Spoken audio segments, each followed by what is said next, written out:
Hello everyone, welcome to my channel. I am here to help you today. I know you use this video to fall asleep, so before that, like the video and subscribe to the channel. Also, where are you from and what time are you watching? Now get comfortable and relax. Case 1. Around 6 a.m. on June 2nd, 2020, outside an apartment on the 16th floor of a residential complex in Nanchang, an 8-year-old girl, Ling Ling, stepped into the hallway in a state of panic. Her entire body was trembling, her tiny hands clenched tightly with fear. Timidly, she reached out and knocked on the neighbor's door, soft, hesitant knocks breaking the eerie silence. Within 5 minutes, the door slowly creaked open. Mrs. Wong, an elderly neighbor, stood frozen, her eyes widening in horror at the sight before her. Ling Ling stood there, wearing a thin nightgown, her small body stained with crimson marks. Her innocent eyes were filled with fear, and her lips trembled uncontrollably. In a weak, broken voice, she whispered, "Grandma, my mom, he hurt her." Immediately, Mrs. Wong called her daughter, and both of them rushed to Gu Qifan's apartment. As the door opened, they froze in horror. The entire place was soaked in a deep red hue, and the overpowering metallic scent filled the air, making them dizzy and nearly collapse. Mrs. Wong immediately called the police. Within about 15 minutes, law enforcement arrived at the scene. After an initial examination, police quickly confirmed the victim's identity as Gu Qifan, 33 years old, a single mother who lived with her 8-year-old daughter, Ling Ling. It was revealed that after her divorce, Gu Qifan rented a small apartment and opened a nail salon in a local shopping mall to support herself. Upon hearing that her daughter had been brutally murdered, Mrs. Gu rushed to the crime scene. Overcome with grief, she collapsed, her entire body shaking as she sobbed in agony. "My poor daughter, why did she have to die so tragically? Her body was mutilated, even her ears are gone." Not far away, little Ling Ling sat curled up in a corner, her gaze empty, detached from reality. It wasn't until the afternoon, after being comforted by the police and relatives, that Ling Ling slowly calmed down. In a faint voice, she recounted the horrifying moment. "It was him. He broke down the bedroom door. Mom and I were sleeping, but who was this him that Ling Ling referred to? Why did he ruthlessly take the life of a single mother right before an innocent child's eyes?" The police immediately expanded their investigation, focusing on those close to the victim, especially individuals who had conflicts or potential motives for the crime.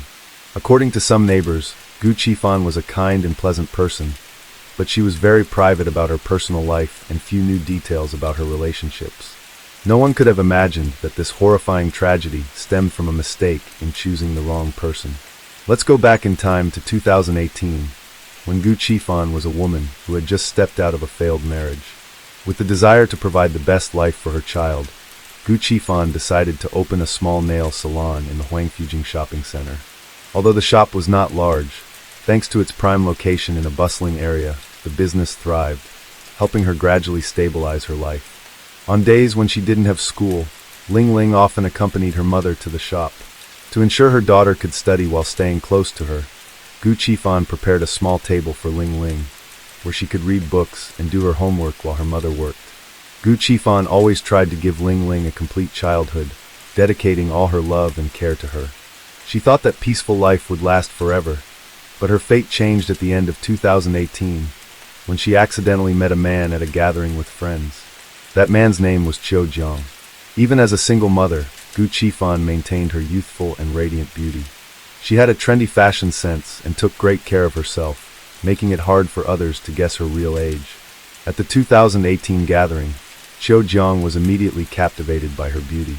Not missing the opportunity, he actively approached her, started a conversation, and asked for her phone number, marking the beginning of an intense pursuit. Every day, Qiu Jiang appeared in front of her nail salon with a large bouquet of roses, patiently waiting for Gu Qifan to finish work. After work, Qiu Jiang attentively picked her up, regardless of whether it was sunny or raining. He often took Gu Qifan out for dinner at luxurious restaurants with romantic atmospheres. When she got home, Qiu Jiang immediately sent sweet messages, using affectionate words to make her feel like the most important person in the world. Perhaps because she had been alone for so long, Gu Qifan started to be moved by his attentiveness. Gradually, she fell in love with Qiu Jiang, even though deep down, she soon noticed some warning signs. Qiu Jiang had no stable job, relied on gambling, was always short on money, and frequently borrowed from others. Gu Qifan still convinced herself to continue the relationship, hoping that love could change a person. However, just a month later, a friend of Gu Qifan accidentally revealed a shocking truth. Qiu Jiang was already married, and even had 2 children. Stunned, Gu Qifan suddenly realized that she had unknowingly become the other woman, that all the promises of love she had believed in were just lies. She immediately cut off all ties, and wanted nothing more to do with Qiu Jiang. But Qiu Jiang refused to accept it. He became obsessed, willing to do anything to keep her. He knelt down, begging desperately for forgiveness. He cried continuously, swearing he would divorce if only she gave him a chance. Gu Qifan was a gentle and kind-hearted woman. Just seeing a stray cat on the street made her feel pity. And this was the man she had once loved deeply. She had once dreamed of a happy family, believing that sincerity could change a person. And in the end, she chose to believe him once again. After a year of secrecy in July 2019, Qiu Jiang officially divorced. He declared that love had conquered all, and that finally, the 2 of them could be together openly. Gu Qifan naively believed that this was a new beginning, but she had no idea that this was only the start of a nightmare with no way out. From the very beginning, Gu Qifan's parents never supported this relationship. They saw through Qiu Jiang's nature, an unstable man without ambition, always vague about his future. Gu Qifan's parents anxiously warned her, "A 30-year-old man who still doesn't have a stable job. Do you think he will take care of you and your daughter in the future?" But Gu Qifan ignored everything and firmly responded, "As long as he loves me and loves my daughter, that's enough." She even told herself, "He divorced for me. Isn't that proof of his sincere love?" But it didn't take long for Gu Qifan to realize that Qiu Jiang was indeed as unreliable as his parents had warned. Right after the divorce, Qiu Jiang revealed his true nature. He didn't look for a job, and spent his days hanging out with friends, indulging in a reckless lifestyle. Qiu Jiang completely relied on Gu Qifan's money, enjoying it without any intention of becoming independent. He sank deeper into gambling, repeatedly borrowing money from Gu Qifan with promises to repay, but never fulfilling them. Gu Qifan paid off Qiu Jiang's credit card debts multiple times, hoping to help him get his life back on track. At the same time, she tried to persuade him to find a job, not for the salary, but because she believed a man couldn't remain lazy and irresponsible forever. But despite his promises, Qiu Jiang never changed. He kept losing himself in poker games, ignoring all of Gu Qifan's advice. It wasn't until a shocking incident that Gu Qifan finally decided to break up with Qiu Jiang. That day, Qiu Jiang once again asked Gu Qifan for money to gamble. She refused, unwilling to enable his addiction. But Gu Qifan never expected Qiu Jiang to resort to violence. While she was distracted, he suddenly shoved her against the wall and forcefully snatched her wallet. Without hesitation, he searched through it and took all the money inside. That act completely shattered Gu Qifan's trust in Qiu Jiang. She lost all hope in him and decided to cut ties. But how could Qiu Jiang easily let go of the money source he had grown dependent on? No matter where Gu Qifan went, Qiu Jiang followed, constantly harassing her with obsessive stalking. Not only did she suffer, but even her colleagues, friends, and neighbors were also disturbed by him. Qiu Jiang became more and more terrifying. He knocked on Gu Qifan's door at midnight, tampered with the hallway lights, and broke into her shop to beg for money. He even followed her parents and daughter, secretly taking photos of them and sending them to Gu Qifan as a threat. These obsessive actions pushed Gu Qifan into a state of nervous breakdown. Desperate, she had no choice but to call the police for help. However, as soon as the police arrived, Qiu Jiang immediately pretended to be a decent man, acting obedient and remorseful. Since there was no concrete evidence of criminal behavior, the police could only warn and advise him to stop. As soon as the police left, Qiu Jiang resumed harassing Gu Qifan. Once, he shamelessly asked to borrow 20,000 yuan from her for gambling. Fed up with Qiu Jiang's constant stalking and harassment, Gu Qifan had no choice but to pay to avoid trouble. Hoping he would finally leave her alone, she transferred 20,000 yuan to Qiu Jiang. He pretended to write an IOU, but she knew well that this money would never return. However, Gu Qifan's patience didn't stop Qiu Jiang. On the contrary, he became even more aggressive, like a shadow haunting her life. 2 days before the incident, from her apartment window, Gu Qifan saw Qiu Jiang wandering below the building, as if stalking her. Shortly after, a knock echoed from outside the security door. Gu Qifan panicked, fearing that Qiu Jiang might break in. With no other option, she quickly called the police for help. When the police arrived, they immediately arrested Chiu Jiang, who was carrying a dagger. However, just as they were about to take him to the station, Gu Qifan hesitated. Wanting to calm the situation, she proposed a settlement, only asking Chiu Jiang to promise he would stop harassing her. Seeing that Chiu Jiang admitted his mistakes with a good attitude and hadn't physically harmed anyone, the police decided to treat the case as a domestic dispute. They only gave him a verbal warning, educated him about his wrongful actions, and let him go. No one expected that just 2 days later, a tragedy would occur. Chiu Jiang felt abandoned by Gu Qifan, bitterly believing she didn't appreciate him. He had divorced for her, left his wife and child, drowned in debt from gambling, and was unable to repay his loans. In the end, he had nothing left. He blamed everything on Gu Qifan, believing she was the one who ruined his life. And so he decided to make her pay with her life. At 7 p.m. in 2020, Chiu Jiang silently took a dagger and a kitchen knife, carefully hiding them under his clothes. Under the cover of darkness, Chiu Jiang sneaked into the apartment complex where Gu Qifan lived, his heart filled with hatred and murderous intent.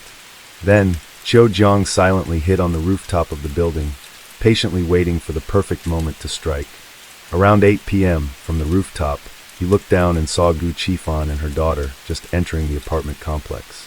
At that moment, Gu Qifan had no idea that a pair of eyes were silently watching her from above. As usual, she locked the security door and then carefully locked the inner door once more. According to Gu Qifan's daughter's later testimony, around 9 p.m., as they were preparing for bed, they suddenly heard the sound of a lighter and footsteps. The little girl anxiously asked her mother, "Mom, is he inside?" Immediately, they checked all the rooms but found nothing unusual. After that, Gu Qifan tightly shut the windows, locked the bedroom door, and even used a chair to barricade it for safety. At 5 a.m., Chiu Jiang used a spare key he had prepared in advance to sneak into the house. But when he tried to open the bedroom door, he realized it was locked from the inside. Enraged, Chiu Jiang kicked the door violently, breaking it open. The loud noise startled Gu Qifan and her daughter awake at the same time. Seeing Chiu Jiang burst into the room, Ling Ling trembled and clutched her mother's hand, whispering, "Mom, he's inside." Gu Qifan was shocked by Chiu Jiang's actions and shouted angrily, "What are you doing? Get out!" But before she could finish speaking, Chiu Jiang grabbed the kitchen knife and furiously lunged at her. He then pulled out a dagger and continued his frenzied attack, unleashing his madness on Gu Qifan's body. Ling Ling was paralyzed with fear, unable to move. But summoning all her courage, she trembled and screamed, "Don't hurt my mom." Chiu Jiang glared at the girl and coldly shouted, "Shut up." Fear gripped Ling Ling's throat, leaving her unable to utter another word. More than 10 minutes of horror passed before Chiu Jiang finally stopped. He took Gu Qifan's phone and calmly left the scene. By then, Gu Qifan had collapsed in a pool of red, silent forever. After a few minutes, Ling Ling finally dared to get out of bed, cautiously approaching her mother. She called her several times, but there was no response. The scene before her sent Ling Ling into panic, but she struggled to stay calm. Seeing her mother injured, she ran to the kitchen, grabbed a basin of cold water, and poured it over her mother's face, hoping she would wake up. But Gu Qifan did not move. The girl wanted to call the police, but her mother's phone had been taken by Jiang. With no other choice, Ling Ling gathered her courage, walked to the door, and peeked outside to make sure no one was in the hallway. Then, she cautiously knocked on the neighbor's door, where Mrs. Wang lived, begging for help.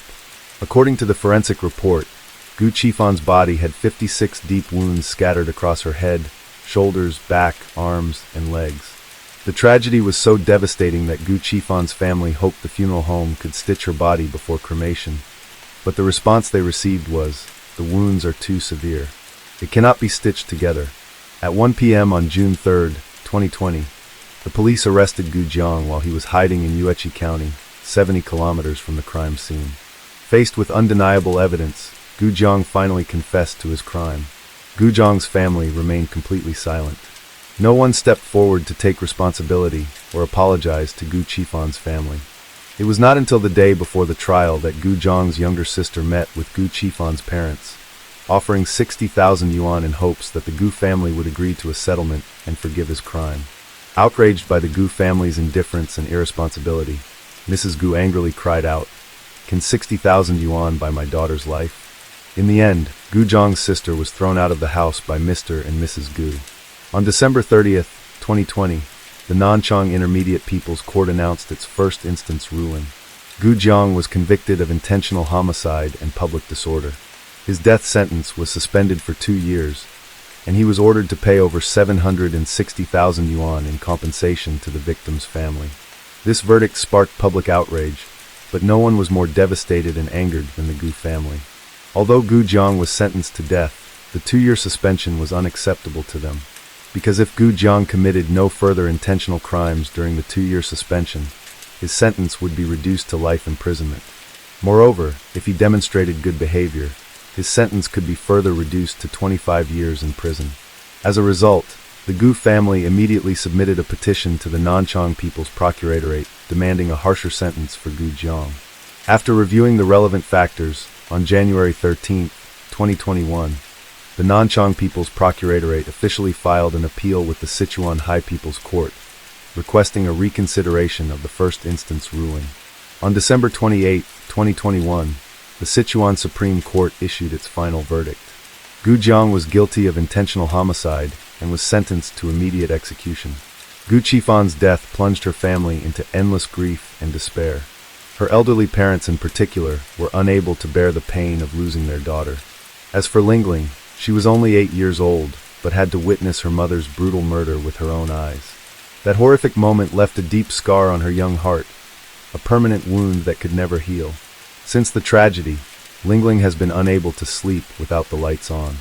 She frequently has nightmares and panics at loud noises. She became withdrawn and quiet.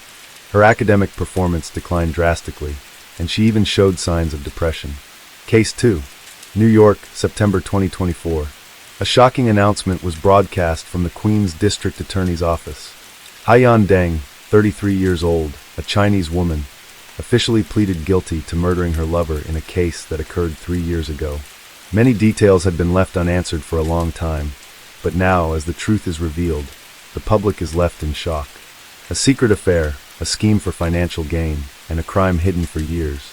Haiyan Deng not only committed murder, but also used her unborn child to manipulate her lover, attempting to force him to divorce and pay a huge sum of money. When she failed, she ruthlessly killed him. What drove this woman to such extremes? How did she manage to evade capture for 3 years?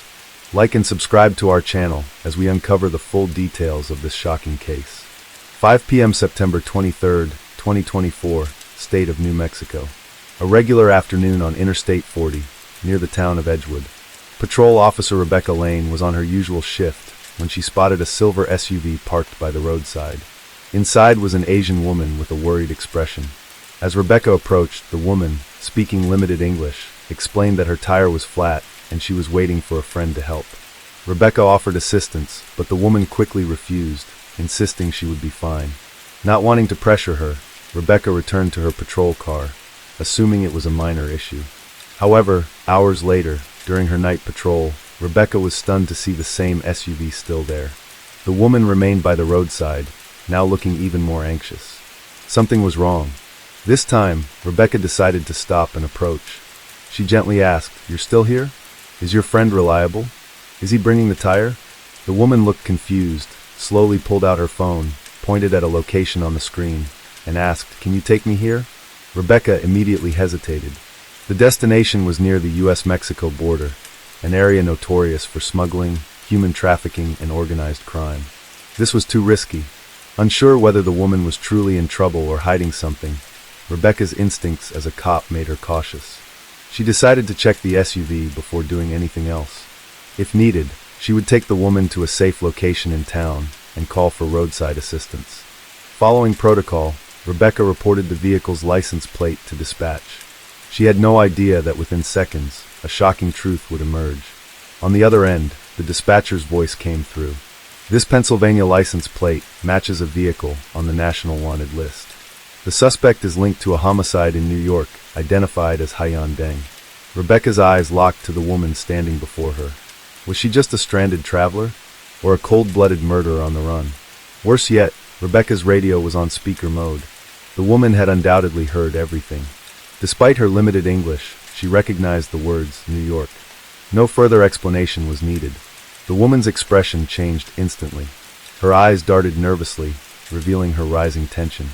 Officer Rebecca Lane remained calm, pretending to continue assisting with the flat tire.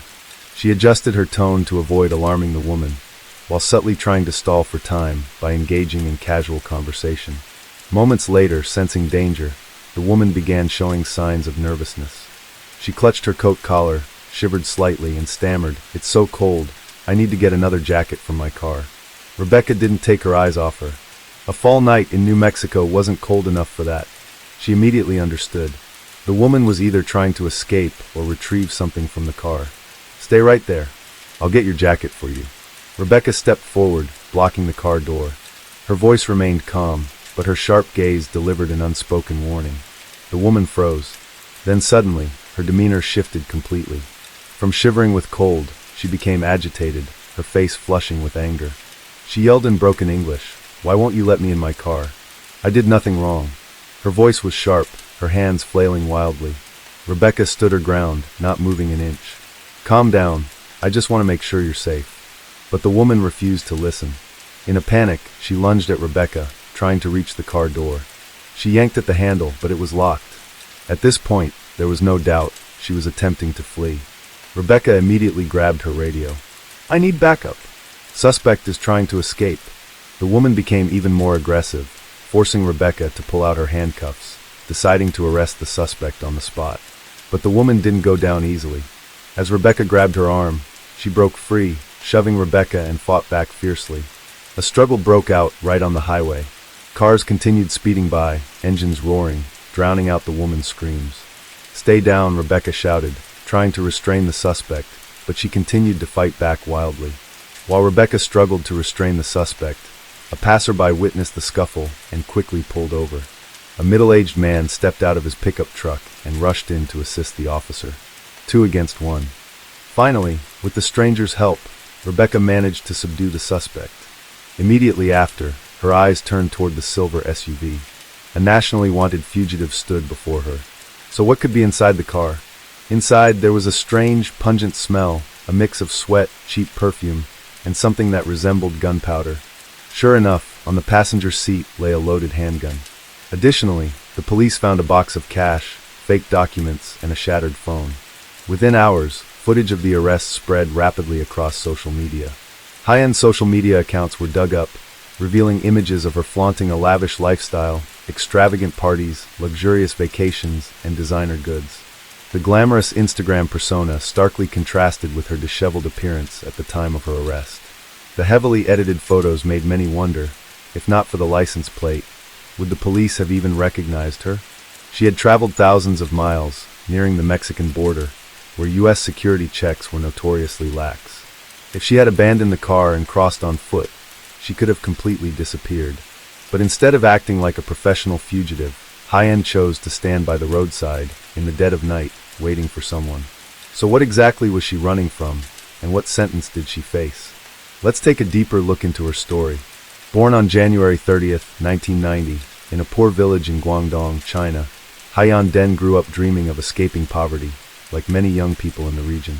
Moving abroad, earning money, and sending it home to build a house, that was the path many villagers chose, regardless of whether the means were legal or not. In late 2015, Haiyan entered the U.S. on a B2 tourist visa. But everyone knew she wasn't there for sightseeing. Her first destination after landing wasn't a hotel or a relative's house, but Flushing, New York, the heart of the Chinese immigrant community. There, Haiyan began her career in the flower-selling industry. With her attractive face and slim figure, she quickly caught the attention of high-end nightclubs. Initially, she was just a hostess, but thanks to her charm and ambition, Haiyan climbed the ranks to become a manager, a madam. Her job now wasn't just entertaining clients, but managing a team of hostesses, arranging VIP customers, and taking a cut of the profits. Money flowed in, and her lifestyle became increasingly extravagant. But there was one big problem: her tourist visa had expired. Choosing to stay illegally, Haiyan entered a world full of risks and violence, where without a solid footing, she could be swept away at any moment. Women like Haiyan didn't just have to evade law enforcement, but also had to contend with criminal gangs within the Chinese community. In Flushing, there was an unspoken rule: either be strong or be prey. It was a dangerous game, but Haiyan adapted. She became a crucial link in Flushing's underground business network, knowing how to gain favor with powerful figures while being ready to betray them when necessary. Despite living in the US for over 5 years, Haiyan Dan never learned to speak English. Whether it was a lack of ability or sheer laziness, her poor language skills were evident in her clumsy, broken sentences during her arrest. Her entire world revolved around Flushing, where she could easily navigate life in Chinese, work, and socialize without integrating into American culture. But on social media, Haiyan crafted a completely different image. On TikTok, she appeared as a wealthy, stylish socialite, posting numerous videos flaunting cash and designer goods. She even uploaded videos of herself practicing shooting at a gun range. Ironically, what seemed like mere showmanship would later become a crucial element in her murder case. Just as everything seemed to be going her way, the COVID-19 pandemic struck, delivering a severe blow to the nightlife industry and causing Haiyan's income to plummet. But financial struggles weren't her biggest fear. Her greatest concern was her illegal status in the U.S. The U.S. government was tightening immigration policies. ICE, Immigration and Customs Enforcement, crackdowns became more frequent, particularly targeting illicit brothels. To solve this problem, most women in Haiyan's situation chose the same solution: marrying a U.S. citizen. According to a former roommate, in just 2 years, Haiyan had cycled through at least 10 boyfriends. Most were former clients, but these relationships never lasted. In the nightlife scene, men liked to rescue good girls and encourage bad girls to reform. But none wanted a long-term commitment. They might enjoy the thrill, but the moment they sensed a risk of responsibility, they would disappear. Haiyan was no exception. She repeatedly failed to secure a stable relationship until she met Justin Lee, a man 5 years younger than her. Looking back, Justin Lee's parents were also immigrants from Fujian. They worked hard in Flushing, living frugally, so they could eventually open a large Chinese restaurant in East New York. Thanks to their cooking skills and sharp business sense, they gradually escaped poverty, eventually obtaining green cards and bringing their son to the U.S. from China. But Justin Lee was nothing like his parents. He was pampered from a young age, growing up in luxury. To make up for their years of separation, his parents spared no expense on their son. They bought him designer clothes, enrolled him in expensive private schools, and allowed him to live the life of a spoiled rich kid. Unlike most men who frequented nightclubs in search of young women, Justin was more interested in older, more experienced women. That was precisely why he was drawn to Haiyan Deng. And from this moment, Haiyan saw her chance for a better life. With a wealthy, generous man who was infatuated with her, Haiyan saw Justin Lee as an opportunity she couldn't afford to miss. She dedicated all her efforts to winning Justin over, making him feel special and unable to leave her. But the happy times didn't last long. Haiyan discovered a truth that posed a major obstacle to her plans. Despite being young, Justin Lee was already married with 2 children. His wife was a 22-year-old woman, and they had been married for 4 years. Determined not to lose her grip, Haiyan continued to pull Justin closer. She gave him her full attention, doing everything possible to maintain their relationship. She even started publicly posting intimate moments with Justin on social media. Haiyan's posts painted the picture of a devoted couple, despite the fact that Justin had never made any long-term promises to her. But no matter how hard Haiyan tried, Justin had no intention of leaving his wife and children. Meanwhile, Haiyan realized she had invested too much time, money, and emotion into Justin without getting the outcome she desired. The situation escalated when Haiyan discovered she was pregnant. She then demanded that Justin divorce his wife and marry her. Instead of panicking or making a quick decision, Justin remained cold and non-committal, delaying any response. Haiyan's frustration grew. She knew she couldn't continue working in nightclubs with her pregnancy becoming more obvious. So she started increasing the pressure on Justin, frequently faking stomach pains to keep him by her side. But Justin Lee's wife wasn't fooled. His Mexican wife hired a private investigator to track her husband's activities and quickly discovered Haiyan's apartment. Without hesitation, the wife decided to take action. She showed up at Haiyan's apartment unannounced. The moment she saw her husband's mistress, she lunged at her. Haiyan, not one to back down, fought back fiercely. A violent altercation erupted between the 2 women, one the legal wife and the other the pregnant mistress. Justin Lee was completely helpless, unable to intervene. Haiyan's terrified roommate, witnessing the chaos, immediately called the police. The police arrived quickly, breaking up the fight and arresting all 3 involved. However, since Haiyan couldn't afford bail, she was held in custody for a few days. Due to her illegal residency status, she was required to report to immigration authorities regularly and was prohibited from going near Justin Lee's wife. Without a stable income, Hyan was forced to return to working in nightclubs, but this time, she had to constantly change locations to avoid detection. Her life became filled with anxiety and instability, far from the luxurious lifestyle she once had. As her pregnancy advanced, so did her financial needs. She realized that Justin Lee would never divorce his wife to marry her. So, instead of clinging to a hopeless love, Hyan bluntly demanded $500,000 from Justin Lee. She called it compensation for emotional distress and wasted time spent with him. She promised that, if he paid the money, she would take care of the pregnancy and disappear from his life forever. However, Justin Lee, who had been spoiled all his life, had never been forced to make such a significant decision on the spot. He didn't want to lose money, but he also wasn't brave enough to cut ties with Hyan completely. They continued negotiating, but the bargaining dragged on without resolution. Tensions escalated, and every meeting turned into a heated argument. Then, suddenly, on September 19, 2021, Justin Lee vanished without a trace. The police in Queens, New York, received a missing person report. The one who filed it was Justin Lee's wife. But unlike most missing person cases, she had a strong suspicion of where her husband might be. A few days before his disappearance, Justin and his wife had a heated argument at home.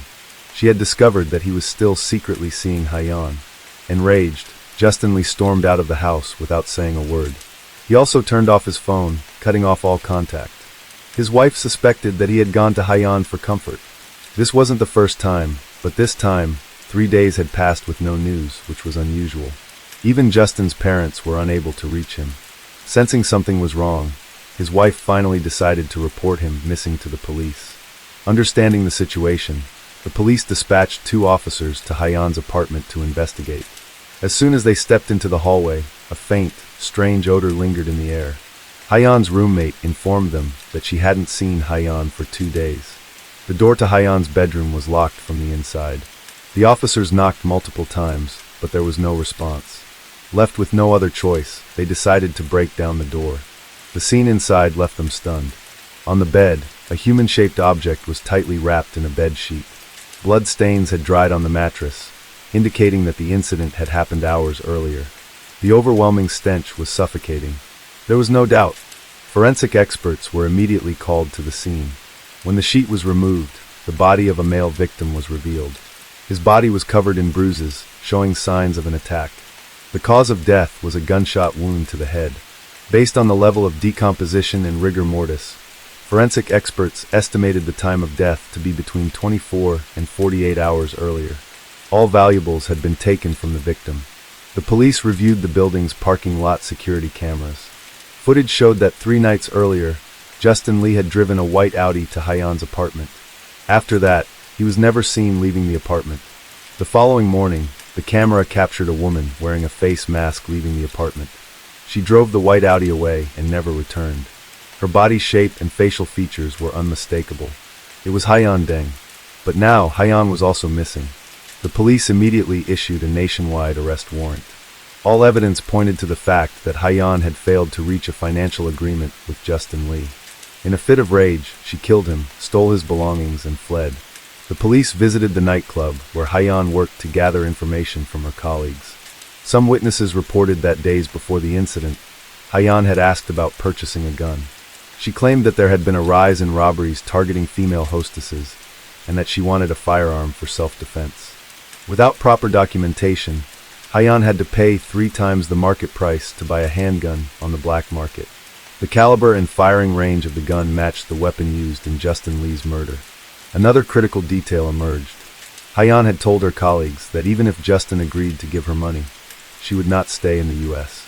Her plan was to head north to Canada and start a new life. The police immediately alerted all U.S.-Canada border checkpoints and intensified their search. But days passed, and there was still no trace of Hyan. That's when the police realized a crucial detail.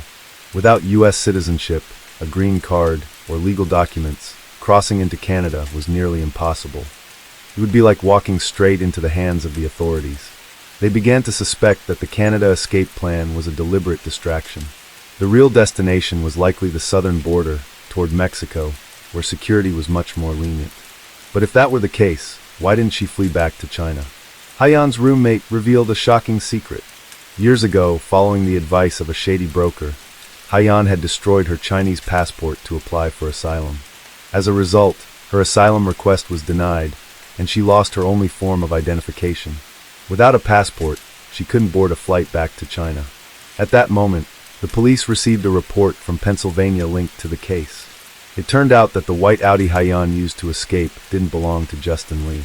In fact, it was registered to a friend of his named Mr. Wong.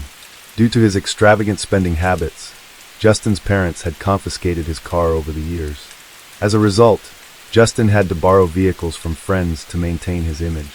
When Mr. Wong learned about Justin's disappearance, he checked the car's location using the GPS tracking system. He discovered that the vehicle was moving south along the interstate highway. Mr. Wong then remotely disabled the car, preventing it from starting. The vehicle was later abandoned in a parking lot in Houston, Texas. When the police arrived to inspect the car, they found a small amount of blood inside. Tests confirmed that it was Justin Lee's blood. Surveillance footage showed that when Haiyan realized the car had been locked, she appeared extremely distressed. She made multiple phone calls. A short while later, a middle-aged man arrived. He requested to remain anonymous, but later admitted to the police that he was a regular client of Haiyan. In a state of panic, Haiyan offered him a large sum of money to rent a car for her. The man believed Haiyan was fleeing from a gang. Driven by greed, he agreed to help. He rented a silver Honda CR-V and handed it over to Haiyan. The moment she received the car, she sped off, heading straight toward the Mexican border. After traveling 3,000 kilometers, when the vehicle suffered a flat tire, Haiyan's escape came to an end. The New Mexico police had just carried out one of the most dramatic arrests of the year. 2 months later, she was extradited back to New York to attend her first court hearing. In court, Haiyan remained completely silent, only denying the charges. But one detail shocked the public. Haiyan's pregnancy was visibly evident. A later report confirmed that she had given birth in April 2022. But who was the child's father? That remains an unsolved mystery. On September 18, 2024, the Queens District Attorney officially announced that Haiyan Deng had pleaded guilty. Melinda C., the Queens District Attorney, stated, "A life was senselessly taken, and the defendant now faces a long prison sentence for her actions." The court sentenced Haiyan Deng to 27 years in prison, bringing an end to the fugitive's 3-year run. Case 3. On May 21, 2021, South Korean Air Force Sergeant Lee Urim unexpectedly committed suicide in her military dormitory. But this was no ordinary suicide. Just before leaving this world, Lee Urim left behind a video exposing everything she had endured during her service. Even more tragic was the fact that the day she chose to end everything was also the day of her wedding to her longtime boyfriend. When this information was made public, it caused a massive outcry in South Korea, leading to nearly 400,000 people signing a petition demanding a thorough investigation. That evening, they celebrated with a dinner at an upscale restaurant. After dinner, her husband had to work a night shift. Lee Urim drove him to his workplace. She was still smiling, still acting as normal as any other day. Past 11 p.m., Lee Urim opened the fridge and took out the meal she had prepared for her husband the next morning. She placed the meal on the table and adjusted the lid. Then she picked up her phone and sent her husband a familiar message. "Good night. See you tomorrow." But this time, there was no "see you tomorrow." Right after sending the message, she set her phone down, turned on the camera, and recorded the final moments of her life. "I tried to fight. I followed the procedures, but no one stood by my side. I was betrayed, forced into silence. I can't bear it anymore." The next morning at 6:30 a.m., her husband finished his shift and returned home. However, the moment he opened the door, a horrifying scene unfolded before his eyes. Lee Urim was lying motionless on the floor. She had taken her own life. Her body was ice cold. Her husband immediately called her family. He still couldn't believe the reality before him. The room was still neat, with no signs of struggle or disorder. It was as if Lee Urim had planned everything in advance. But the most haunting thing wasn't Lee Urim's body. It was the phone lying next to her. The screen was still lit, displaying an unwatched video. From here, the veil of secrecy, or rather, the reason behind this tragedy, began to unravel. Lee Urim had been sexually assaulted by her own comrades, and when she reported it, no one helped her. The perpetrators were not only unpunished, but had also conspired to defame her, making her feel like a troublemaker, someone who deserved to be scorned. She felt that her body had been tainted, and that she was no longer worthy of her fiancé. Death was the only way she could atone for what she believed was her fault. In the video, Lee Urim didn't just expose those who destroyed her life. She also spoke about herself, about the things that made her strong, but also made her a target for merciless suppression. Lee Urim was not an ordinary girl. From a young age, she possessed a natural beauty and aura that rivaled any celebrity. Talent scouts even approached her multiple times, inviting her to enter the entertainment industry. Her friends never understood why she refused. She could have become a famous star, a top actress, achieving fame and wealth effortlessly. But she rejected it. To Lee Urim, fame meant nothing. She had another dream. She wanted to be a soldier. And with perseverance and extraordinary effort, she achieved her dream, becoming a female officer in the South Korean Air Force. In 2017, Lee Urim officially joined the 20th Fighter Wing of the South Korean Air Force, one of the most prestigious and elite units in the country. Established in December 1996, the 20th Fighter Wing was not only a key unit in the Air Force, but also frequently participated in joint military exercises with the U.S., showcasing its strategic importance. Being selected into such an elite unit was a great honor for any soldier. For Lee Urim, this wasn't just an achievement, it was a significant step toward fulfilling her dream of becoming an exceptional military officer. She thought she was getting closer to her life's purpose. But she didn't realize that her nightmare was just beginning. Because she was a woman, in an environment dominated by male soldiers, she quickly became the center of attention. Her striking beauty, openness, and strong-willed personality, all of these made Lee Urim both admired and the target of inappropriate gazes.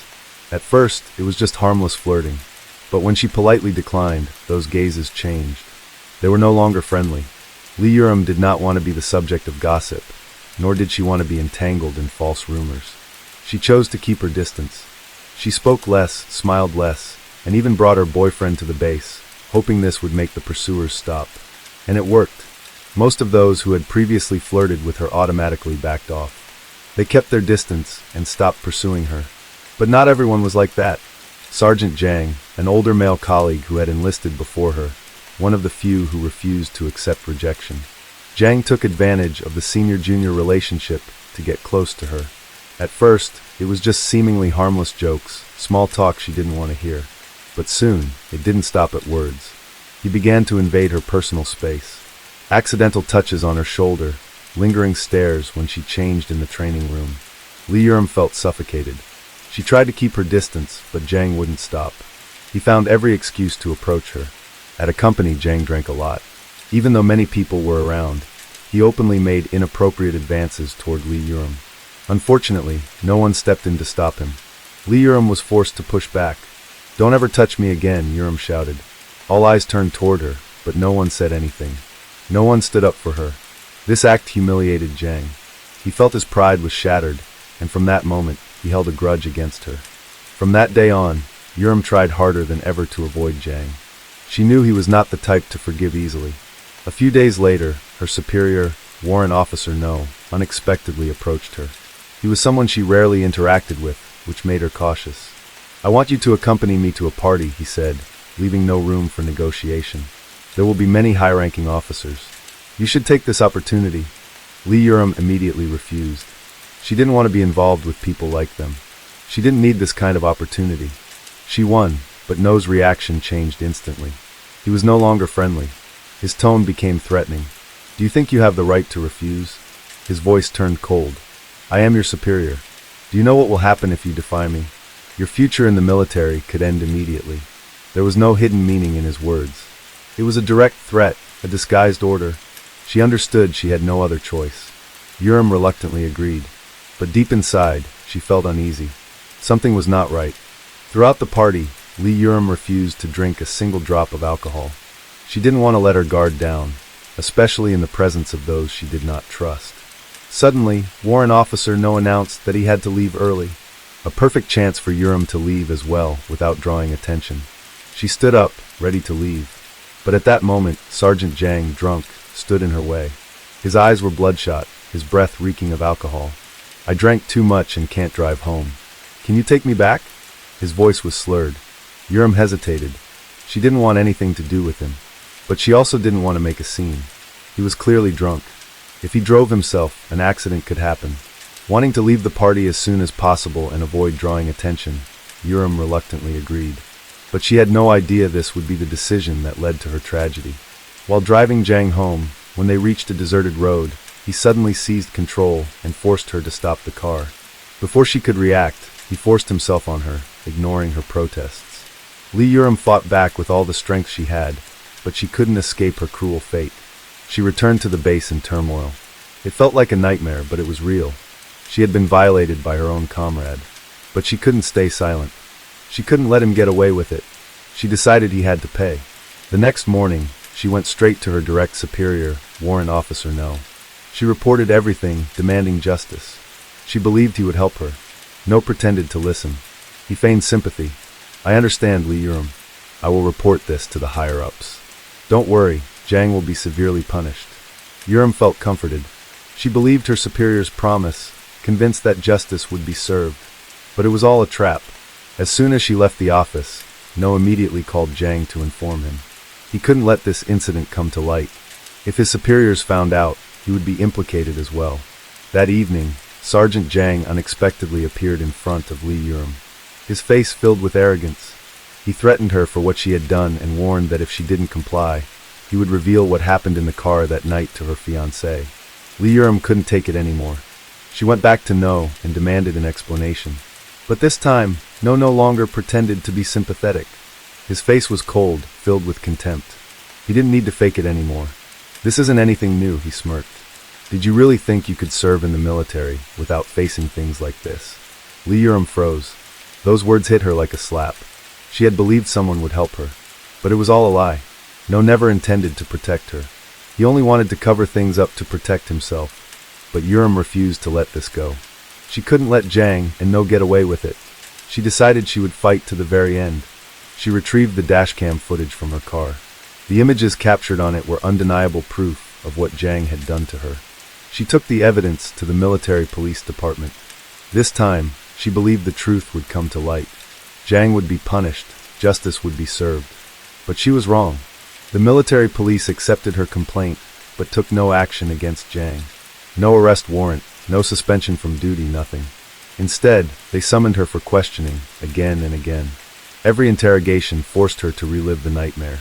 She was forced to recount every horrifying detail, every moment she wished she could erase. This ordeal took a toll on her mental and physical health, causing her to deteriorate significantly. She demanded that the military police summon Jang. But it took half a month before they finally called him in. And it was just a perfunctory questioning. They asked him a few basic questions, showed no seriousness, and then let him go. No charges were filed. No disciplinary action was taken. Finally, after weeks of waiting, the investigation results were announced. And it broke her completely. Sergeant Jang denied everything. He gave a single excuse. I was drunk. I don't remember anything. And shockingly, the military police accepted this defense. There is not enough evidence to conclude that Jang committed any wrongdoing. That was their final ruling. Jang faced no punishment. He was merely transferred to another unit, a meaningless slap on the wrist that had zero impact on his life. The South Korean Air Force didn't want this case to tarnish its reputation, so they made a firm decision to bury everything. When all her cries for help led nowhere, when every door was slammed shut in her face, Lee Urim began losing faith in the military.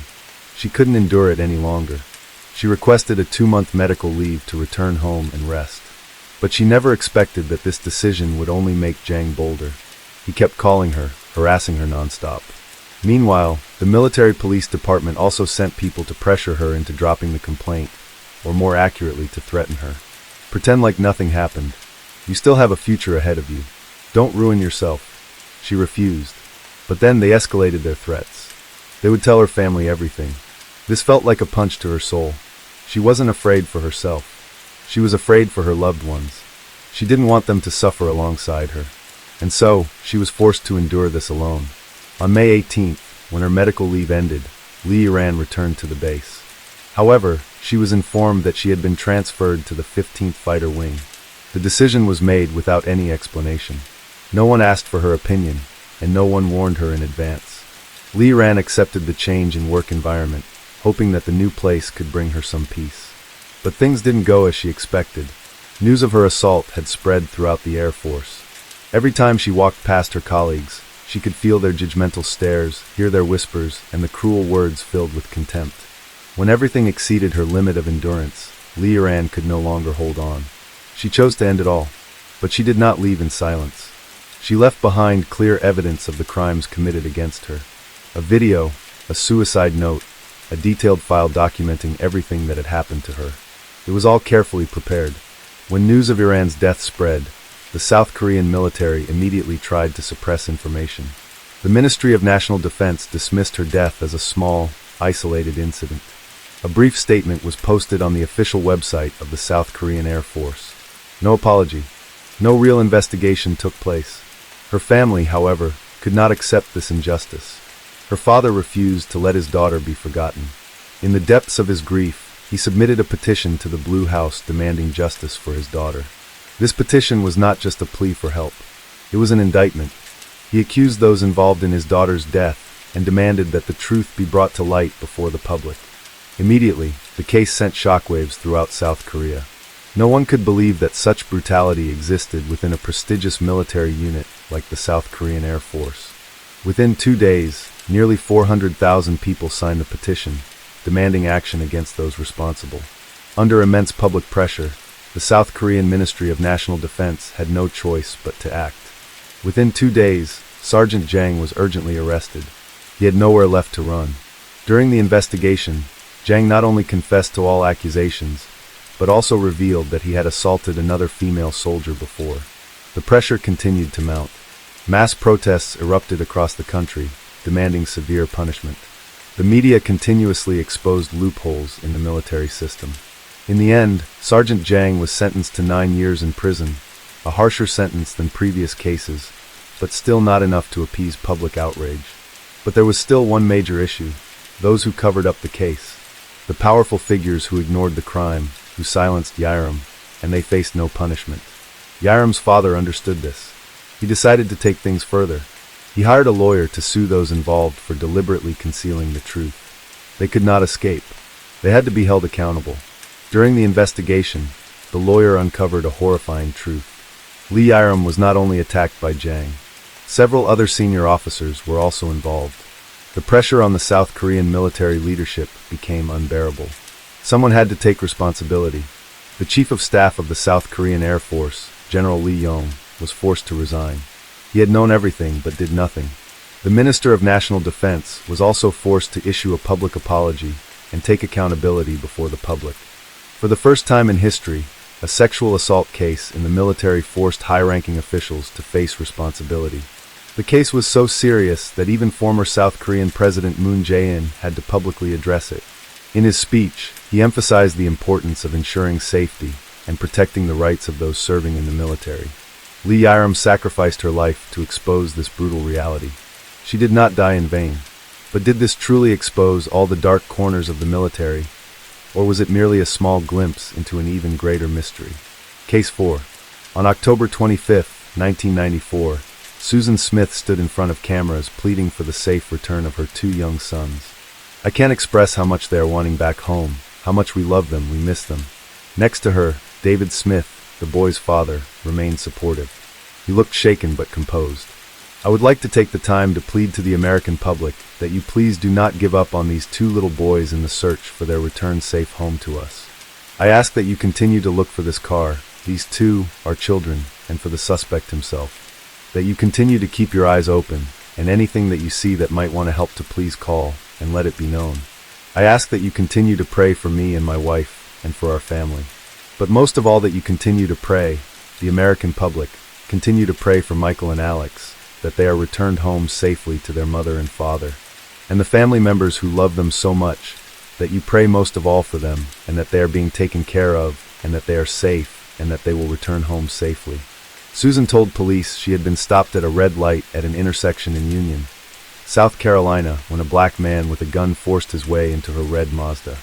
She claimed the man ordered her to drive for some time before making her stop on a rural road. Then she said he forced her out of the vehicle and drove off, taking her 2 sons 3-year-old Michael and 14-month-old Alex, still strapped in their car seats with him. I was stopped at a red light, and just out of nowhere this black guy came up and just opened the door and jumped in the car. And he had a gun and he had it pointed at my side and told me to drive, and so I did. And when I tried to ask him why he was doing this or whatever, he just told me shut up or kill me. So I just kept driving. My babies were in the back seat and they were crying. And I tried to tell him everything was going to be okay.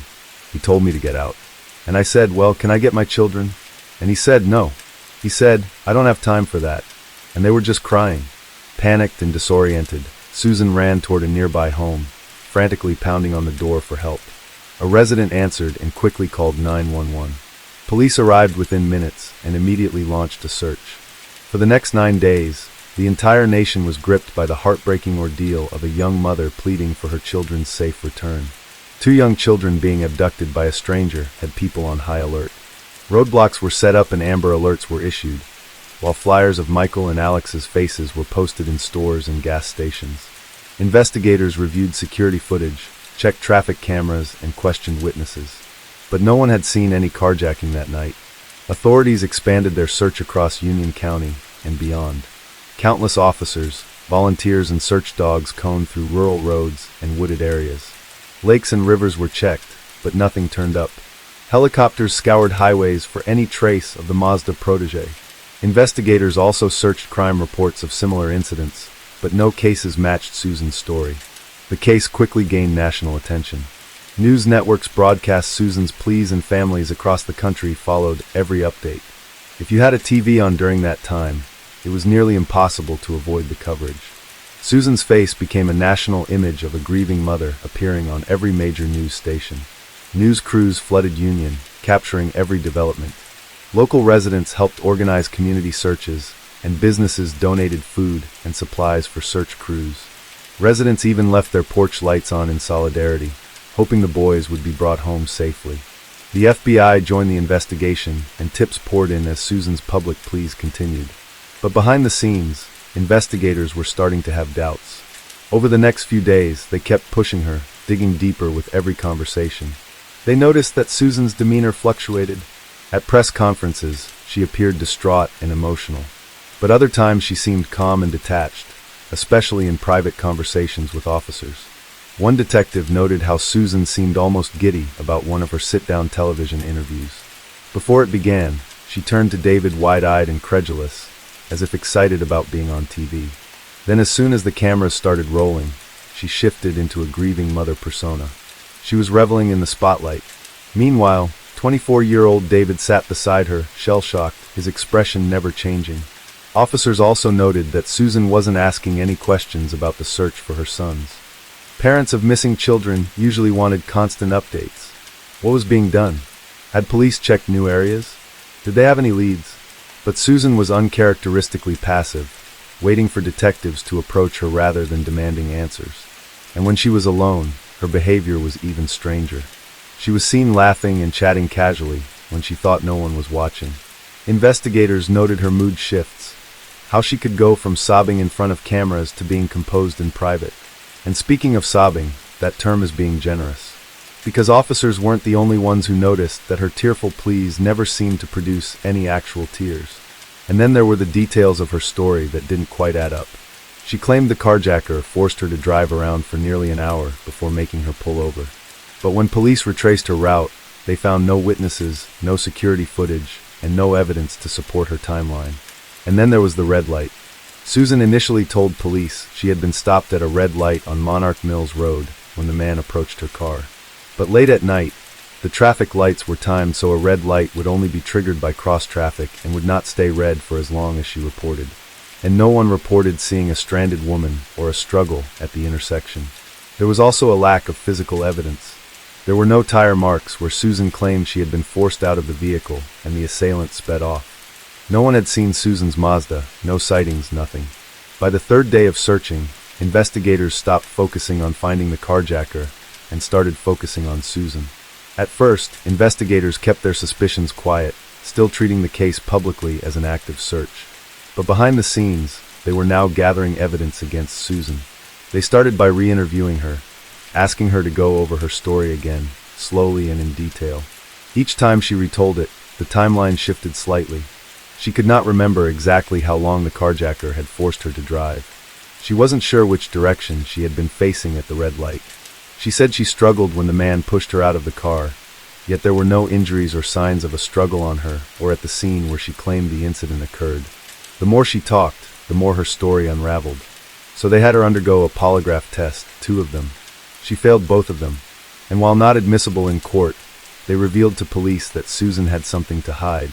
As the days passed, those polygraph failures, along with the inconsistencies in her statements, would get leaked to the public. Fully convinced that Susan was being truthful about the encounter, David tried his best to appease her, telling her she was just failing the polygraphs because she was distraught from all that she had been through. He coached her on how to relax during the tests. But he also noticed how she was more worried about whether people thought she was lying than she was about their boys. But law enforcement saw things differently. With each passing day, detectives grew even more certain that Susan was lying. So they called her in for another interrogation. It had been 9 days since their boys had gone missing. And before her interview with police, she and David sat down that morning for what would end up being their final TV interview. Then it was time for her police interview. Sheriff Howard Wells, who also happened to be Susan's godfather, directly confronted Susan about her story, telling her that he knew she was lying about the carjacking.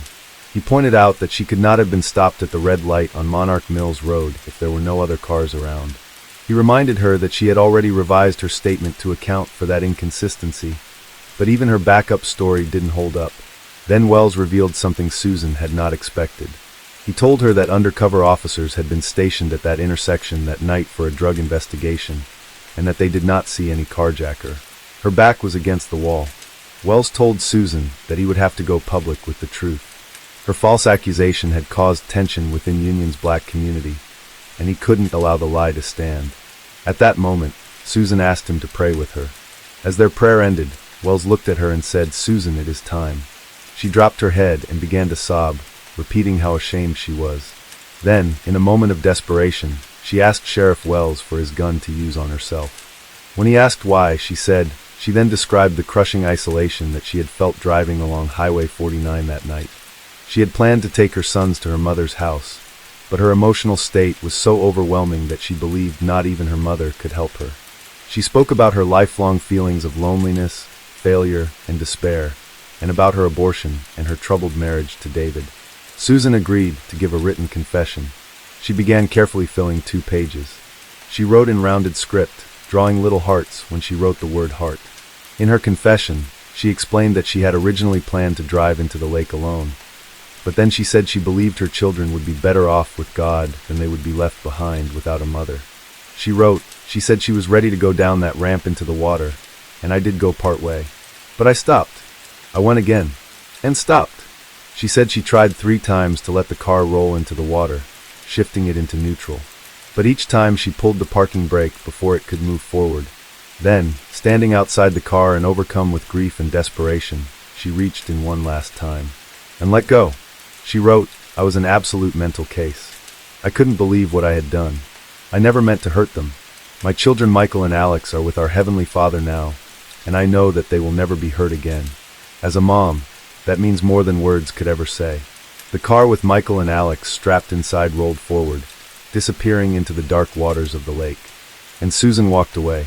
The truth about her son's disappearance was no longer a mystery. But the darker truth behind what led to it all was yet to unfold. The uncomfortable details began spilling out when detectives asked Susan why she did it. She admitted that it revolved around the contents of a letter. But to understand the letter and why it mattered so much, we first have to look back at the slow-motion disaster that had been Susan Smith's life up until that point. Susan Lee Vaughn was born on September 26, 1971 in Union, South Carolina. When she was 6 years old, her father Harry Vaughn died by suicide. Her mother Linda Vaughn later married Beverly Russell, a local businessman and active member of the Christian Coalition. As a teenager, Susan reported that Beverly had sexually abused her, which he later admitted to. After high school, Susan took a job at Conso Products, a textile company in Union. It was there that she met David Smith, and the two began dating. Their relationship moved quickly, and in March 1991, when Susan was 19 years old, they got married. The marriage was unstable from the beginning. Both Susan and David were involved in extramarital affairs, and their relationship was marked by frequent arguments and separations. Despite the turmoil, they had 2 children together, Michael in 1991 and Alex in 1993. Financial struggles added to the couple's marital problems. They lived in a modest home in Union, and while both worked, money was tight. Susan had expensive tastes and reportedly resented their financial situation. Susan and David separated multiple times, and in May 1994, they officially divorced. So despite appearing as a couple in front of the cameras, David and Susan had actually been legally divorced for months. And while they remained connected through their sons, Susan had started moving on with her personal life. Not long after the divorce, she became involved with someone new. This new relationship quickly became the center of Susan's attention, and as she would reveal to investigators, a key part of what led to her boys being at the bottom of a lake. His name was Tom Finley. He was the son of her boss, a conso. By all accounts, he was nothing like David. He came from a well-known local family, and had the kind of wealth and status that Susan had always seemed to crave. But by her own admission, Susan was also sleeping with her boss, Tom's father. Which brings us back to her confession and that letter. Tom was justifiably not pleased that Susan was sleeping with his father. That admission, which Susan later recanted, was just one of several reasons he decided to end things with her. He outlined them all in a letter to her, stating in part, "We come from 2 different backgrounds." He encouraged Susan to avoid getting involved with married men. He also said his final statement to her was, in her confession letter, Susan openly admitted that Tom's rejection was at the heart of her despair and her deadly decision. She wrote, with her confession now on record, investigators formally placed Susan under arrest for 2 counts of murder. Before making any announcements or notifying family, authorities worked to confirm Susan's statements. They sent in divers to locate the submerged vehicle and the boys' bodies in John D. Long Lake. Using sonar equipment, they located a vehicle submerged about 122 feet from the shore, resting in 18 feet of water. As the car was pulled out, it became immediately clear that the 2 boys were still inside, strapped into their car seats, just as Susan had described. Authorities at the scene visibly reacted, some turning away, others appearing emotional as the reality set in.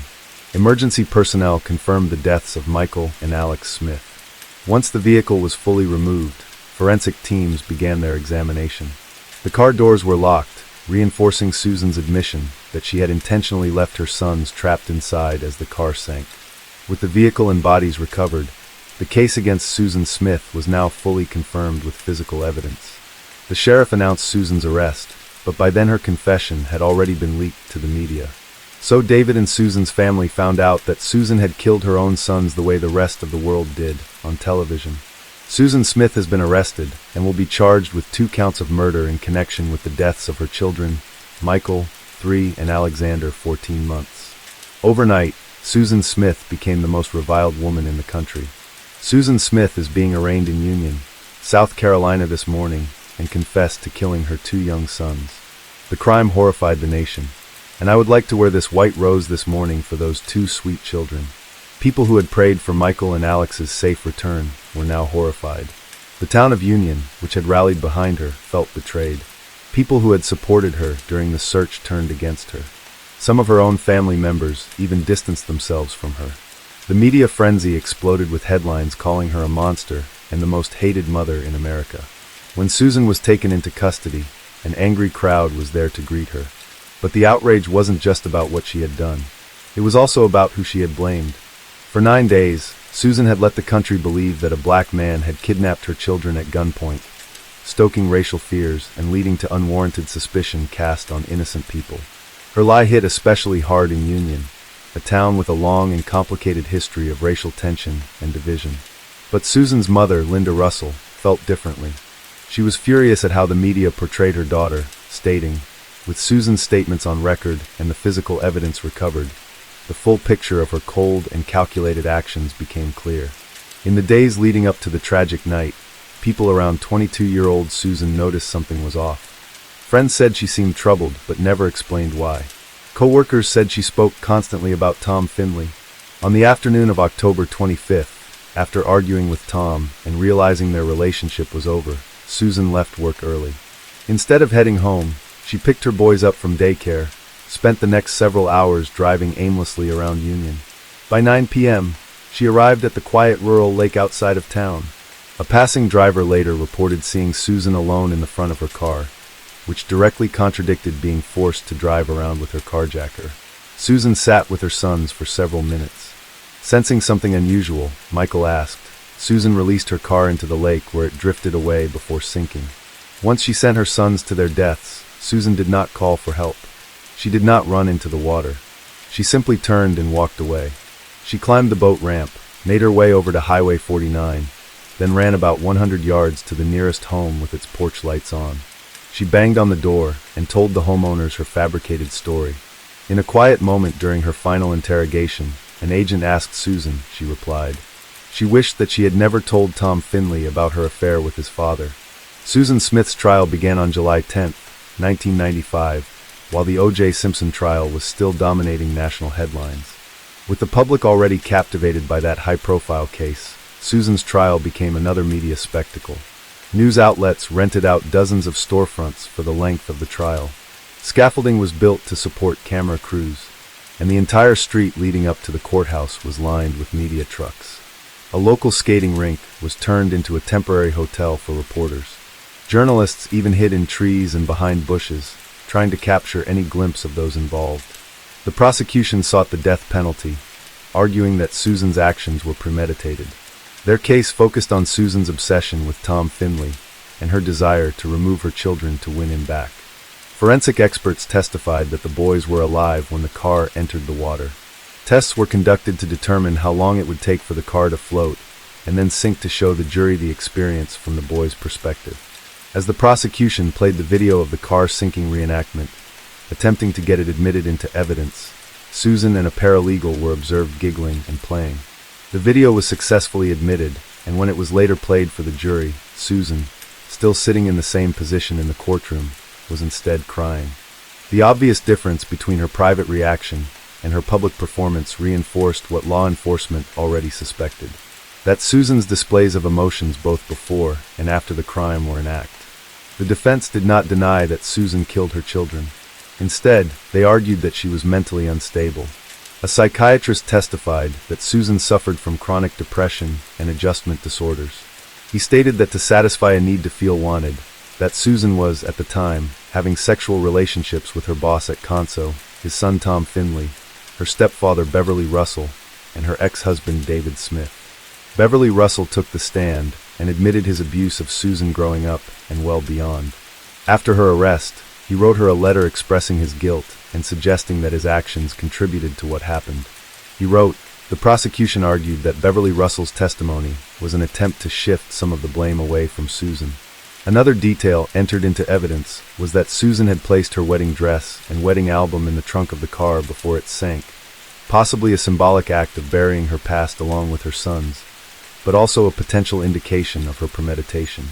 The defense asked the jury to consider life in prison instead of the death penalty, claiming that Susan acted out of desperation, not cruelty.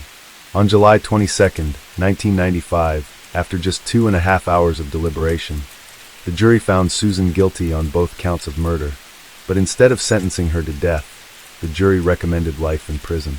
This decision was largely influenced by testimony about Susan's mental health struggles and childhood trauma. However, at the time of her sentencing, a life sentence did not necessarily mean life behind bars. Under the law at the time, a life sentence meant that the defendant would be eligible for parole after 30 years, but jurors were not allowed to be informed of this fact. In fact, when the jury asked whether Susan would be eligible for parole, the judge instructed them to take a life sentence at its plain and usual meaning. The following year, laws changed to allow jurors to be informed about a defendant's parole eligibility. In the years following the loss of his sons, David Smith struggled to rebuild his life. He wrote a book sharing his story and pain called Beyond All Reason, My Life with Susan Smith. Some people saw the book as a way for him to process his grief. Others questioned his decision to profit from the tragedy. David remarried and divorced twice before marrying his current wife, Tiffany Smith. They have built a new life together, mostly staying out of the public eye. Susan's pattern of using people and relationships to get what she wanted continued once she was behind bars, involving both prison staff and fellow inmates. In 2000, It was discovered that she had sex with a prison guard who later served 3 months in jail for the relationship. Not long after, Susan became involved with Captain Alfred Rowe Jr., the head of security at the prison. According to Rowe, Susan would flirt with him, chat regularly, and like other inmates, even expose herself by dropping her towel as she passed him after showering. She also ratted out other inmates to gain his trust and get closer to him. Eventually, Susan offered him oral sex, which he accepted. Afterward, Rowe realized that he had just broken the law and risked up to 10 years in prison. Soon after, rumors started circulating, and Rowe suspected that Susan had turned him in. What he thought was a one-time, no-strings encounter became a full-blown scandal. Rowe was arrested, lost his job, and was sentenced to 5 years probation and 400 hours of community service. He was also added to the National Sex Offender Registry, where his name will remain for the rest of his life. His marriage survived, but he has been unable to find steady work since. He believes that Susan reported him to manufacture a scandal that would get her transferred to Leith Correctional Institution, a prison closer to her mother. In the end, Susan was indeed transferred, and Rowe lost everything, and Susan's relationships were not limited to staff. According to a former cellmate, Susan has also been in an ongoing romantic and sexual relationship with another female inmate who is black. An irony not lost on people familiar with Susan's original false claims about a black man carjacking her. When Susan was in an argument with one of her lovers, her cellmate overheard Susan tell the woman, "I killed my ing kids. Do you think I care about yours?" That former cellmate, named Christy, used to serve as Susan's guppy, acting as a lookout during Susan's sexual encounters, helping her obtain drugs and covering for her. At one point, Susan apologized to Christy for a close call that Christy had while covering for her. To reassure her, Susan promised to give her $300 the next day as a thank you, a huge amount to be exchanging behind bars, but a trivial amount for Susan, which leads to Susan's financial situation. According to Christy, money talks, and Susan Smith had a lot of it, so combining her money with being a long-serving inmate, Susan has a lot of power behind bars. Christy commented that if she were released, Susan could live the rest of her life with the money she's got. As for where she got so much money, Susan has received a steady stream of financial support from people on the outside, including through sites like writeaprisoner.com, where she received so many messages and negative media attention that the site eventually removed her profile. But Susan still receives a seemingly endless flow of money, from strangers to men she met online, and even a documentary filmmaker who deposited money into her prison account in exchange for information, a violation that led to disciplinary action in 2024. At one point, a man who had fallen for Susan said he planned to give her over $200,000 upon her release. One former admirer corresponded with her for 18 months. He noted how she never asked him for anything directly, but happily accepted whatever he sent. He loved her, but after finding out she was communicating with other men, he determined she probably didn't love him. He ended their relationship and said he felt duped. After serving 30 years in prison, Susan became eligible for parole in November 2024. From prosecutors to David Smith to the correctional officer whose life she ruined to her fellow inmates, no one believed that she had been rehabilitated or deserved release. At her hearing, she cried and expressed remorse. Ms. Smith, what would you like to tell us today? First of all, I want to say how very sorry I am. It's okay, Susan. Just talk with us. I know that what I did was so horrible, and I would give anything if I could go back and change it. And I love Michael and Alex with all my heart. Did you use drugs or alcohol the night that you murdered your children? No, ma'am, I was not. Your attorney talked about working with mental health. Is that helpful to you? Ma'am, Mr. Thomas. I hear you. Mr. Thomas talked about the fact that you were working with mental health. And my question is that helpful to you?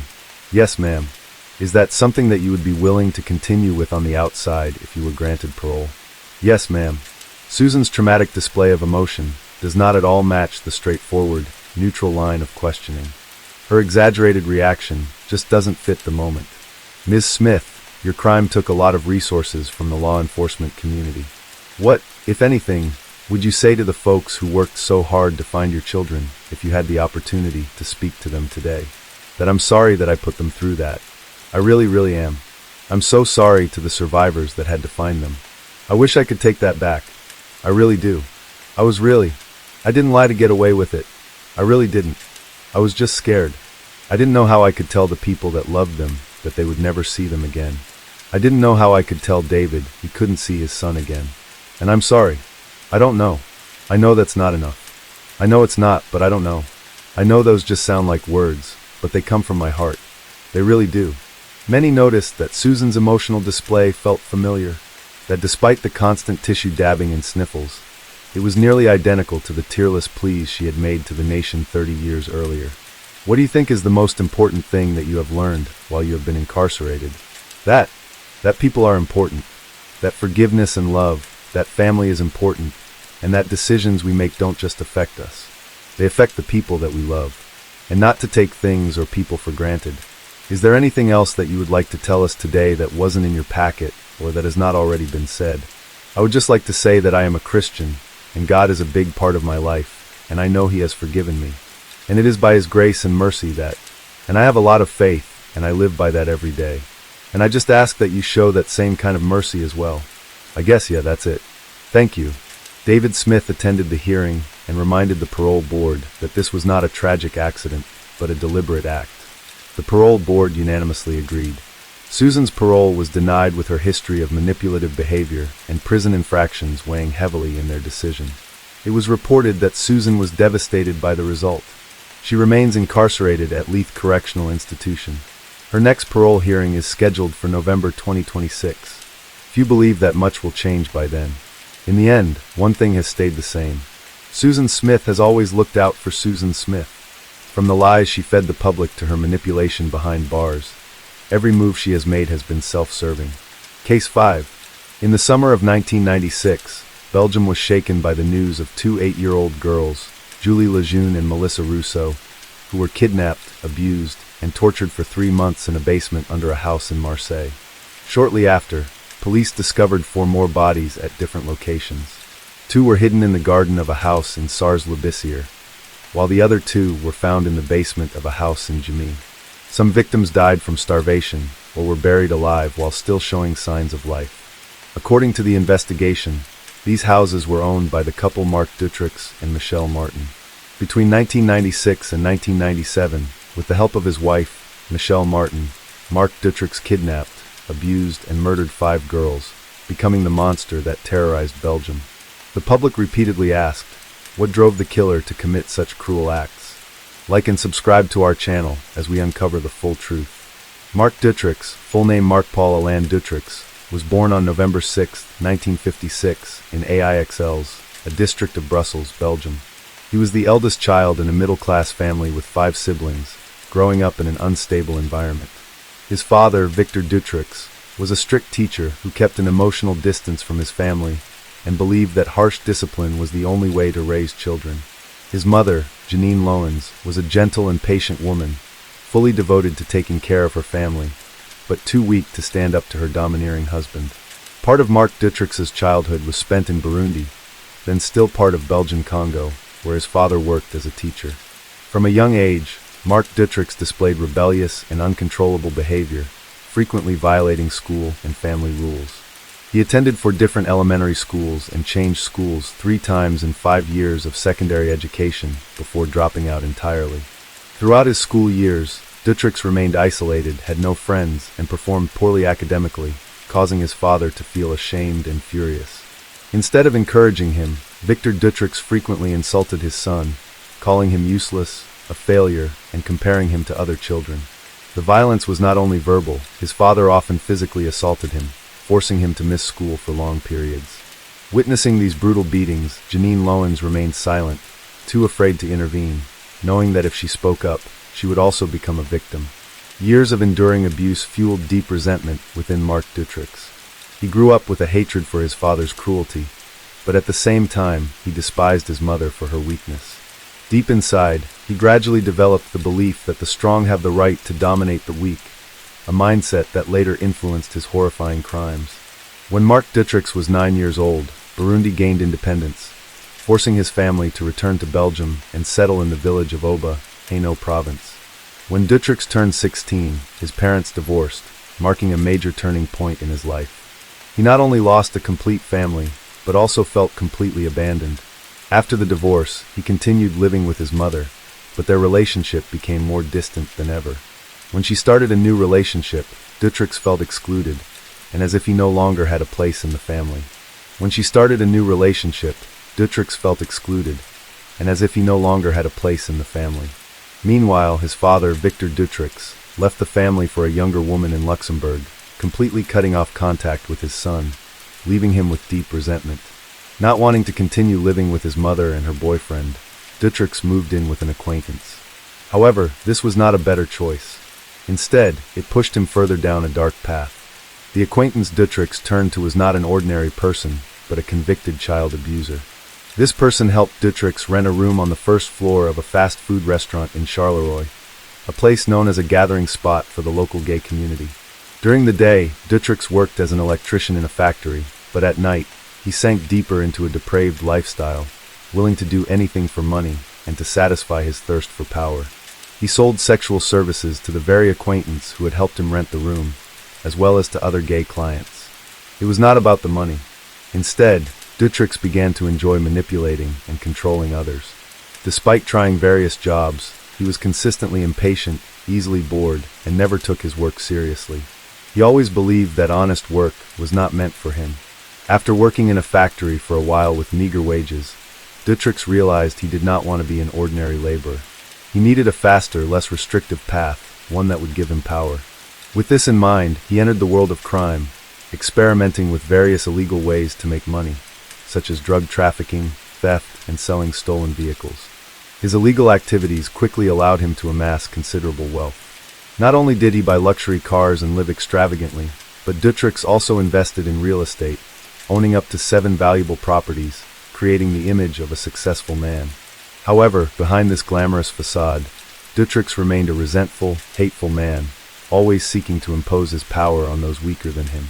In 1975, when Marc Dutroux was 21 years old, he met his first wife, Françoise Dubois, at an ice skating rink in La Louvière.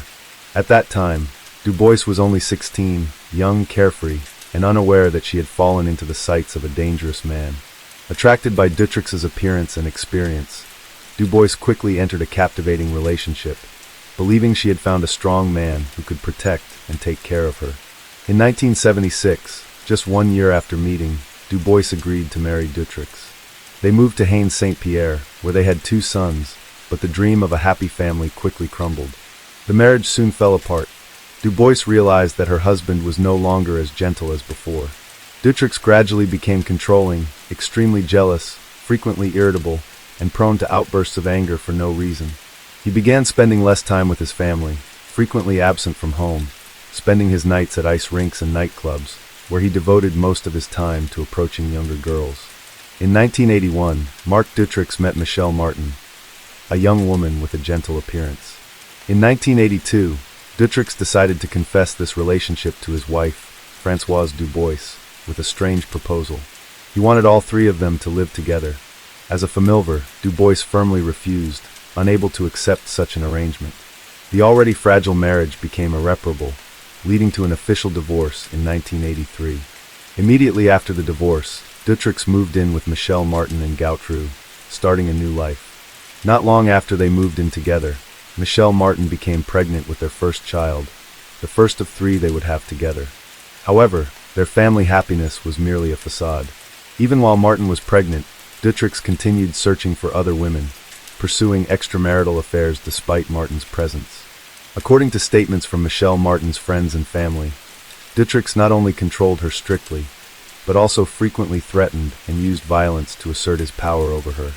Manipulated by Dutroux, Martin gradually lost her independence and became entangled in his dark world. He did not just turn her into a submissive woman, but also dragged her into a life of crime. Dutroux quickly trained Michelle Martin to be his accomplice, making her believe he was the only one who could protect and guide her life. In 1983, Dutroux began making money through thefts, involving Martin in these crimes. The 2 wandered around, targeting abandoned construction sites, stealing scrap metal and other materials to resell for profit.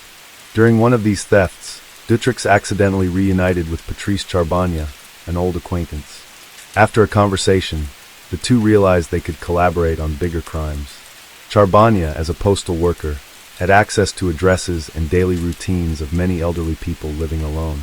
This made it easier for Dutroux to plan attacks on the most vulnerable targets. That same year, Dutroux and Charbonnier carried out a daring robbery, targeting an elderly woman in Haines Saint-Pierre. Although the crime was not immediately discovered, by 1985, Charbonnier was arrested. During interrogation, he confessed to all the crimes he had committed with Dutroux. The police had enough evidence to arrest Dutroux and detain him for a month. However, he was released before a formal sentence was issued. After being released, Dutroux not only continued his theft activities, but also escalated his crimes by targeting young women, using violence and coercion to satisfy his desire for control. From January to December 1985, Marc Dutroux carried out a series of planned kidnappings and assaults, targeting at least 5 victims. Each attack was meticulously planned, selecting the right time and place to strike without being detected. The first victim Dutroux targeted was Catherine B., 18 years old. Late one night, Catherine B. left a class reunion party and headed to the bus stop to catch the last bus home. From a distance, Dutroux carefully observed, waiting for the right moment. He slowly drove closer, acting polite and friendly, offering Catherine B. a ride home, assuring her it was safe. Without suspicion, Catherine B. believed she had encountered a kind person and got into the car without hesitation.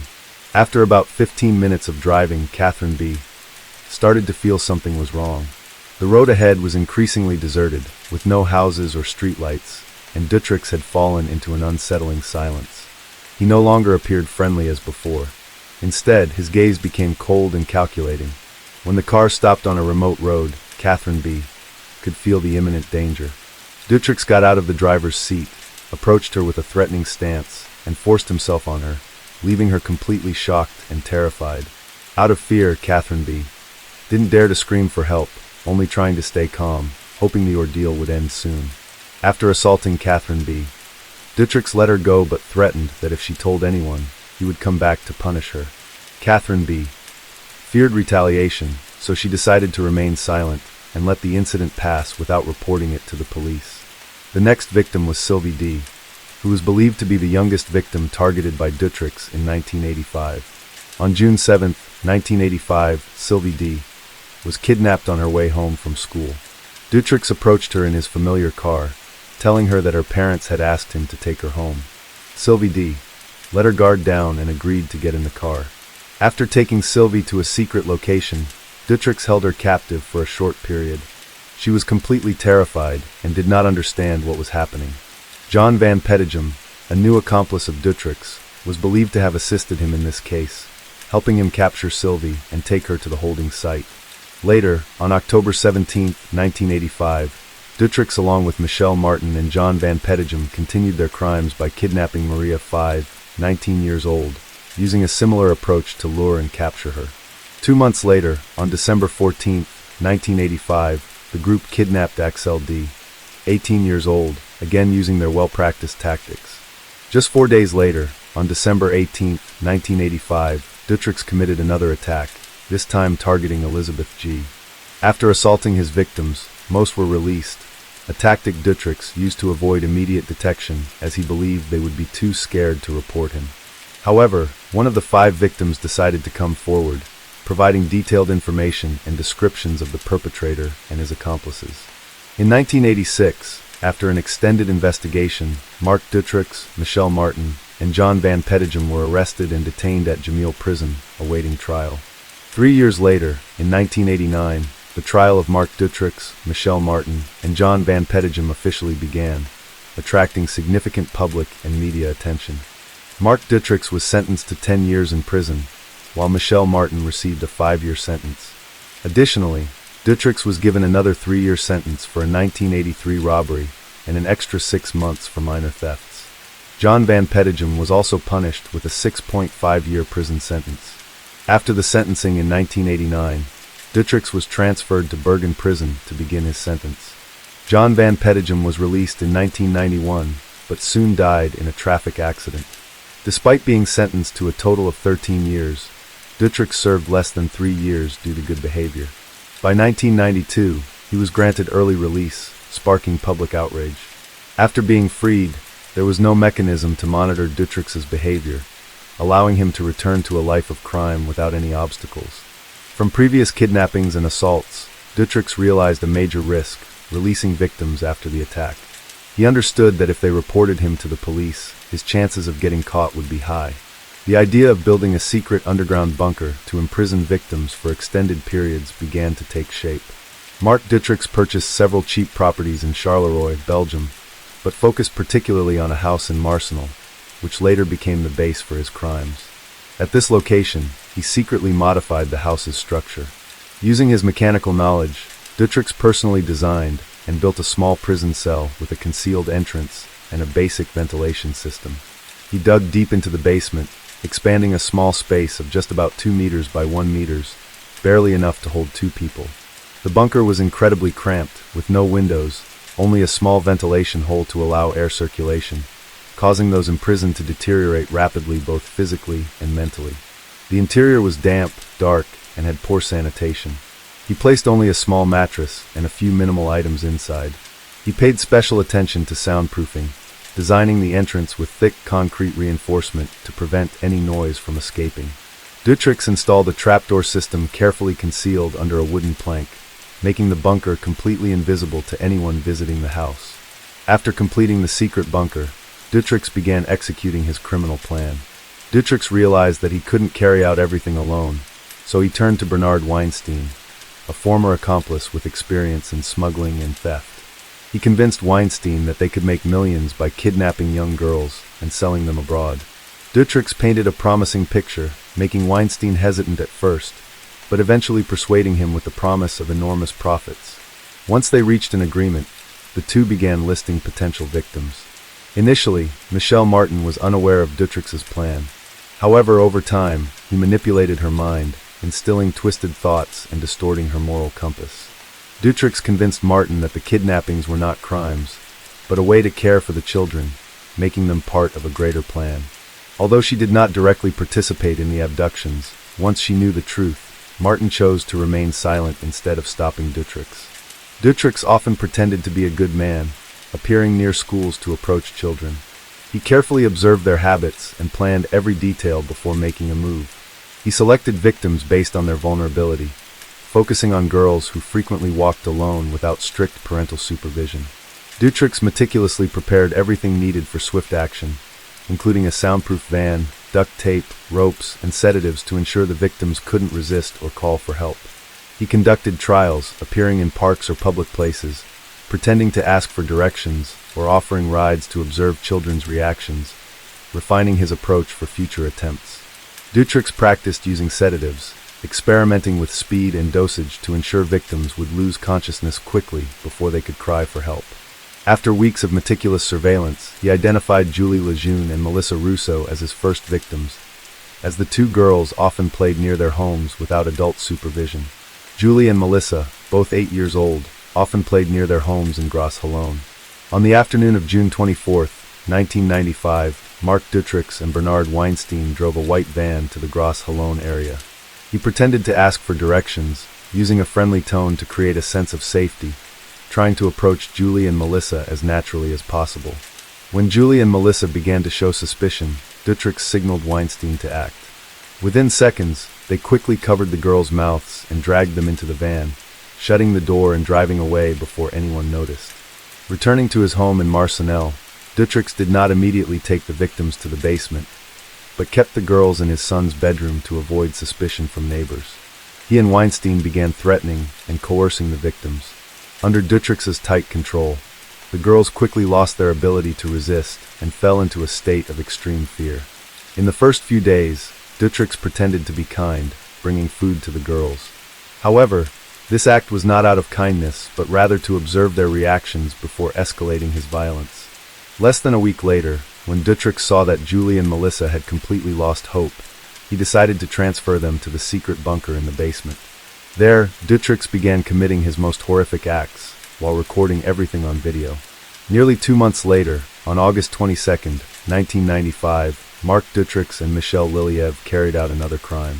Ben Marshall, 17, and Eiffel Ambrechts, 19, were on their way home after attending a performance in West Enda. As they had no means of transportation, they decided to hitchhike to Ostende. Mark Dutroux and Michelle Liliev happened to be driving by and noticed that the two girls were completely off guard. They stopped the car, acted friendly, and offered help. However, as soon as Anne and Ifeel Ambrex got in, the doors were locked. On the way back to Marcinelle, Dutroux gave them water mixed with sedatives, causing both to quickly lose consciousness. Unlike Julie and Melissa, Anne and Ifeel Ambrex were not immediately taken to the bunker, as Julie and Melissa were still imprisoned there. Dutroux kept the two girls in his son's bedroom, just as he had done with Julie and Melissa before. However, Ifeel Ambrex proved to be stronger and more resilient, constantly trying to resist and escape. She even came close to escaping twice, but was caught by Dutroux. Dutroux soon realized his critical mistake. Keeping 4 victims at once was impossible to control. Fearing that one of them would escape and expose everything, Dutroux made a ruthless decision. He had to kill Anne and Ifeel Ambrex to eliminate any risks. In September 1995, after days of deliberation, Dutroux decided to proceed with the murders of Anne and Ifeel Ambrex. According to Michelle Martin's later testimony, Dutroux drugged the victims and, together with Bernard Weinstein, took them to an isolated area near Weinstein's home. While Anne and Ifeel Ambrex were still drowsy from the drugs, Dutroux and Weinstein dug a deep hole and buried the two girls alive under the cold ground. After disposing of the bodies, Dutroux returned to his normal life. Michelle Martin, despite knowing everything, chose to remain silent. At this time, the police still suspected nothing, and Dutroux believed he was safe, able to continue his crimes without being discovered. In October 1995, Bernard Weinstein and another accomplice, Pierre Rochaud, stole a truck to sell it for profit. However, things quickly went wrong when Weinstein and Dutroux realized that the stolen truck was actually one from Dutroux's own warehouse. Dutroux immediately flew into a rage, believing Weinstein had betrayed him. He feared that Weinstein might reveal everything if caught, so he decided to act first to silence him. Just one day after the truck theft, Dutroux drugged Weinstein and then took him to the backyard of the house in Sars-la-Bussière, where he had previously disposed of his victims. In the cold night, Dutroux dug a deep hole and buried Weinstein alive, just as he had done with Anne and Eve. In December 1995, Dutroux was temporarily detained for his involvement in the truck theft. He was imprisoned for 3.5 months, during which time Michelle Martin was tasked with caring for Julie and Melissa. However, Michelle Martin did not do so. Instead of providing food and water, she left the two girls in the dark basement, causing Julie and Melissa to quickly weaken. When Dutroux returned in March 1996, he found the two girls completely exhausted. Not long after, Julie died, followed by Melissa. Once again, Dutroux took the victims' bodies to the backyard in Sars-la-Bussière, where he had previously buried other victims. Julie and Melissa were laid to rest right next to Bernard Weinstein. Afterward, he continued searching for new victims. At the end of May 1996, in the city of Cannes, a small town near Tournai, his eyes settled on Sabine Dardenne, a 12-year-old girl with blonde hair, small stature, and an innocent look. He watched her for days, memorizing her school schedule, the route she frequently took, and the times she was alone. Seeing a perfect opportunity, Dutroux decided to act on May 28, 1996. On the morning of May 28, 1996, Sabine Dardenne rode her bicycle to school as usual, unaware that a white van was quietly following behind her. When she reached a deserted road, Mark Dutroux stopped his vehicle, opened the door, and waved for Sabine to come over. He pretended to be a family acquaintance, saying that her parents had sent him to pick her up, claiming that there was an emergency and he needed to take her to a safe place. When Sabine hesitated, he stepped out of the car, showing concern, and gently reassured her that there was nothing to be afraid of. Dutroux used his words to manipulate the victim's mind, gradually lowering Sabine's guard. Despite still having some doubts, under Dutroux's continuous persuasion, Sabine eventually believed his words, leaving her bicycle by the roadside and stepping into the kidnapper's vehicle. Upon returning to his house in Marcinelle, Dutroux executed his plan systematically. He led Sabine down to the basement, opening the heavy steel door leading to the cramped, dark room he had prepared in advance. He manipulated Sabine's young mind, telling her that her parents no longer wanted her, that they had handed her over to him for care. These words cut into Sabine's mind like a knife, gradually making her lose hope of being rescued. Dutroux forced Sabine to call him master, and threatened that if she did not obey, she would be punished. He made Sabine write letters home, but these letters were never sent. Instead, They became tools for Dutroux to control his victim. Every day, Dutroux forced Sabine to comply with his every request, from doing household chores to submitting to his desires. Every time the steel door slammed shut, darkness engulfed Sabine. She trembled, curled up in the corner of the room, crying silently in fear and despair. On the night of August 9, 1996, Marc Dutroux and Michel Lelive carried out another kidnapping. This time, the victim was Laetitia Delhaze, a 14-year-old girl from Dutroux, Belgium. Dutroux used the same strategy, following Laetitia as she left the swimming pool and walked home alone. He pretended to approach her, asking for directions to appear friendly, but as soon as he had an opportunity, he forced her into his vehicle and quickly drove away. However, this time, Dutroux made a serious mistake. A witness happened to see the entire event, especially his suspicious white van, and clearly remembered the license plate number. Unlike previous times, the witness immediately reported to the police, providing a detailed description of the vehicle, giving investigators the most crucial clue they had so far. As soon as the report was received, the police checked the license plate and discovered that it belonged to Dutroux, a man with a history of child abduction. Immediately, the police narrowed Dutroux's residence in Marsenal, launching a strict surveillance operation. After days of monitoring Dutroux's movements, the police decided they could not wait any longer. They believed the victim was still alive, and time was critical. On August 15, 1996, the police officially launched a raid on Dutroux's house. The moment the door was broken open, a horrifying secret was revealed, marking one of the most shocking events in Belgium's criminal history. At first, the police did not find anything unusual, but just as they were about to leave, an officer heard a faint knocking sound from beneath the ground. After breaking through the wooden planks, the police found a heavy iron door locked from the outside. When they forced it open, a horrifying sight emerged. Sabine Dardenne was curled up in a corner of the room, and Laetitia Delhaze was still wearing the swimsuit from the day she was kidnapped. Both girls' eyes were filled with fear and panic. Dutroux was officially arrested.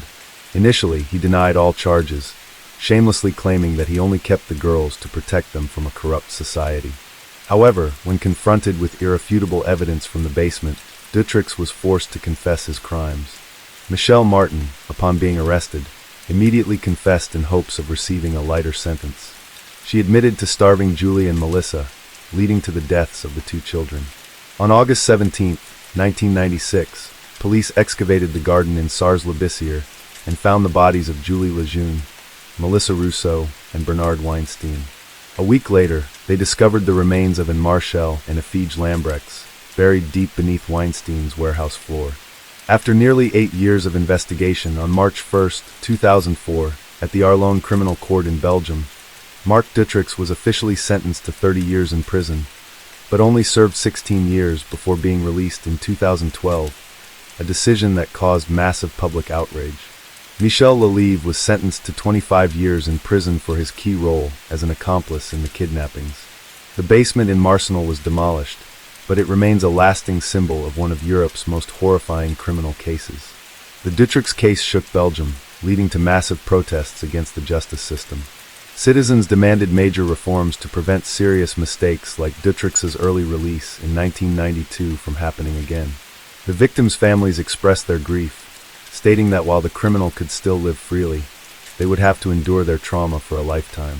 Case 6. Magdalena Aguilar Romero, born in 1990 in Guerrero, Mexico, in a humble working-class family in Cristo, a neighborhood in Tosca. From a young age, Magdalena displayed intelligence and a strong ambition to rise above her circumstances. She refused to accept a life of poverty.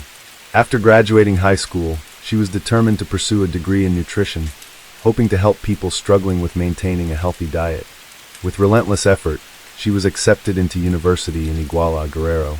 In college, Magdalena was well loved by her friends for her cheerful personality, boundless energy, and willingness to help others. In 2011, while still a student, Magdalena met Cesar Gomez Arciniega, a 35-year-old man, 14 years older than her. Cesar lived with his mother, Silvia Arciniega Valladares, and owned a small business in Platero Alley, Guadalupe neighborhood, near the Zocalo Central Square in Tosca. He ran a snack bar that specialized in serving drinks alongside free appetizers, a popular business model in Mexico. 6 months into their relationship, Magdalena became pregnant with their first child. This news prompted the couple to move in together. Not long after their first child was born, they got married and soon welcomed a second baby. This led Magdalena to pause her studies to focus on raising their children, but she never abandoned her dream of completing her degree in nutrition. Her father, Diego, was always fully supportive of her, encouraging her to pursue her dreams. His unwavering support further fueled Magdalena's determination to return to university in Iguala, Guerrero. But this decision triggered a change in Caesar. He was no longer the gentle man she once knew. His true nature gradually emerged, a controlling, pathologically jealous abuser. Magdalena's frequent absences angered him. He constantly blamed, criticized, and pressured her to give up her job, abandon her studies, and dedicate herself entirely to the family. But Magdalena refused to back down. She did not want to be a woman shackled by marriage like her mother had been. And this decision, unknowingly, ignited a tragedy that could not be undone. At the same time, Caesar's control over Magdalena grew more extreme. He forbade her from wearing makeup, dressing attractively, and even exercising. He wanted her to wither away, lose her confidence, and become lifeless. He believed that if Magdalena became weak, she would never leave him. Magdalena's health visibly deteriorated. She lost weight rapidly, her face became pale, and her once vibrant body grew frail, so much so that her mother, Maria, was alarmed. One day when Maria asked Magdalena about her children's diet, Magdalena casually replied, "They eat potatoes with sauce." Her family began to suspect something was terribly wrong. The signs were clear: she was isolated, controlled, and forced to live in fear. But every time they tried to help, Magdalena would force a weak smile and repeat the same old answer: "Everything is fine." Caesar didn't just control Magdalena, he imposed his rigid ideology on her entire family. One day, when she wanted to visit her brother Saul, Caesar coldly declared, "He's gay. I don't want my son growing up with that kind of influence." He forbade Magdalena from seeing Saul, despite the siblings having been very close. Magdalena was heartbroken, but she could not resist. She knew that any form of defiance would send Caesar into a rage. Caesar didn't just rob Magdalena of her freedom, he ensnared her in a financial trap. One day, the Tax and Public Credit Administration contacted Magdalena, demanding that she adjust the tax records for a jewelry store. Magdalena was shocked to discover that Caesar had secretly registered the store under her name. He had handed control of the business to his relatives without informing her. On paper, this meant Magdalena was fully responsible for the store's taxes and legal issues. Magdalena confronted Caesar, demanding an explanation. He merely smirked and told her she didn't need to worry about it. But she knew the truth: he had set a trap for her. If anything went wrong, she would be the one held legally accountable, not him. Their relationship deteriorated rapidly. Magdalena began to realize that she was living in a cage, a prison of control built by Caesar. One morning in August 2014, Magdalena called her father, her voice trembling but resolute. "I can't endure this anymore. I want to leave Caesar." Without hesitation, Diego Aguilar Zamora immediately promised to come get her. While Caesar was away, Magdalena hurriedly gathered her personal documents, clothes, and essential belongings. Then, she left with her 2 children. When Caesar realized what had happened, he continuously called and texted, begging her to return. When his pleas failed, he turned to threats, spreading false rumors about Magdalena and doing everything he could to force her back. But Magdalena was no longer afraid of him. She had endured too much. In 2015, she officially divorced Caesar. However, despite cutting marital ties, they still shared custody of their 2 children. And this became the fateful link that would later lead Magdalena to tragedy. Both agreed to co-parent, which meant Magdalena had to maintain contact with Caesar. Every time they met, he would make things difficult for her and act bitterly. 3 years after leaving Caesar, Magdalena's life took a turn for the better. She was no longer the submissive woman she used to be. She was strong, radiant, and most importantly, had regained control of her life. She returned to university, completed her studies, and began an internship at a medical center in Tosca. She spent time with her children, taking them out, exploring the world with them, making up for the years they had spent in the oppressive atmosphere of her toxic marriage. But Caesar had never forgotten Magdalena. He constantly harassed her whenever he had the chance. This forced Magdalena to seek help from the Camino Violeta Women's Support Center in Tosca. There, she received psychological counseling to help her overcome the emotional trauma caused by domestic violence. The center's experts assessed Magdalena's case as high risk, as breakups like hers, where the wife had to flee from her husband, often led the abuser to harbor deep resentment and a dangerous obsession. Camino Violeta transferred Magdalena's case to the public prosecutor's office and the Women's Support Division of the Tosca government for monitoring. But what did the authorities do? Nothing. They took no action to protect her. They dismissed it as just another divorce case, ignoring all the signs of a man who could become a murderer. Caesar also knew this, and it became the final trigger that made him decide to end everything. January 13th, 2018, that morning, Magdalena planned to pick up her children as per the custody agreement. The two children had been with Caesar since January 11th. She told her mother that after picking up the kids, they would meet at 5:30 p.m. at the church in Tosca for a prayer service for their late great-grandfather. At 8:30 a.m., Magdalena left home, saying that before picking up her children, she would stop by the medical center to see a patient. Everything seemed normal. Magdalena finished her work at the medical center and then headed to the agreed location to pick up her children on time. But Caesar never showed up. The children were not there. Magdalena called him multiple times, but there was no response. A deep unease began to rise within her.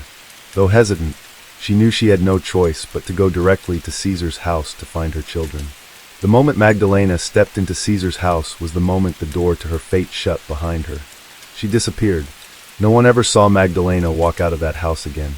Meanwhile, at the church in Tosca, Maria de Los Angeles continued to wait for her daughter to arrive. When the service ended and Magdalena was still not there, her mother grew anxious. She repeatedly called and texted, but there was no response. Her anxiety quickly turned into fear. Maria hurried back home, hoping Magdalena had returned earlier, but her daughter was nowhere to be found. Although her instincts told her that something was wrong, Maria still clung to the hope that her daughter would return soon. The next morning, Magdalena was still unreachable. Maria's worry reached its peak. She decided to go to Caesar's house to find her daughter. There, Caesar told Maria that Magdalena had come to his house, but left around 10 p.m. to meet a friend. He also emphasized she didn't take the kids with her. His story was full of inconsistencies. There was no way Magdalena would abandon her children, nor would she leave without informing her family. Maria stared at Caesar. Then her eyes landed on something disturbing. There were clear scratch marks on his face. A chilling sensation ran down her spine. A mother's intuition told her that something terrible had happened. She could not hesitate any longer. Maria immediately went to the local police station to report her daughter missing. But the police did nothing. They refused to investigate or search for Magdalena. They categorized the case as a voluntary disappearance, even though the family repeatedly insisted that this was not a simple case of a woman leaving home. The government's apathy forced Magdalena's family to start searching on their own. They posted her photos all over the streets of Tosca, spread the news on social media, and pleaded for anyone with information to come forward. But all they received was deafening silence. Time passed, and the investigation remained stagnant. Maria visited the Guerrero prosecutor's office multiple times, pleading for them to open an investigation. But every time she went, she was met with cold indifference from the authorities.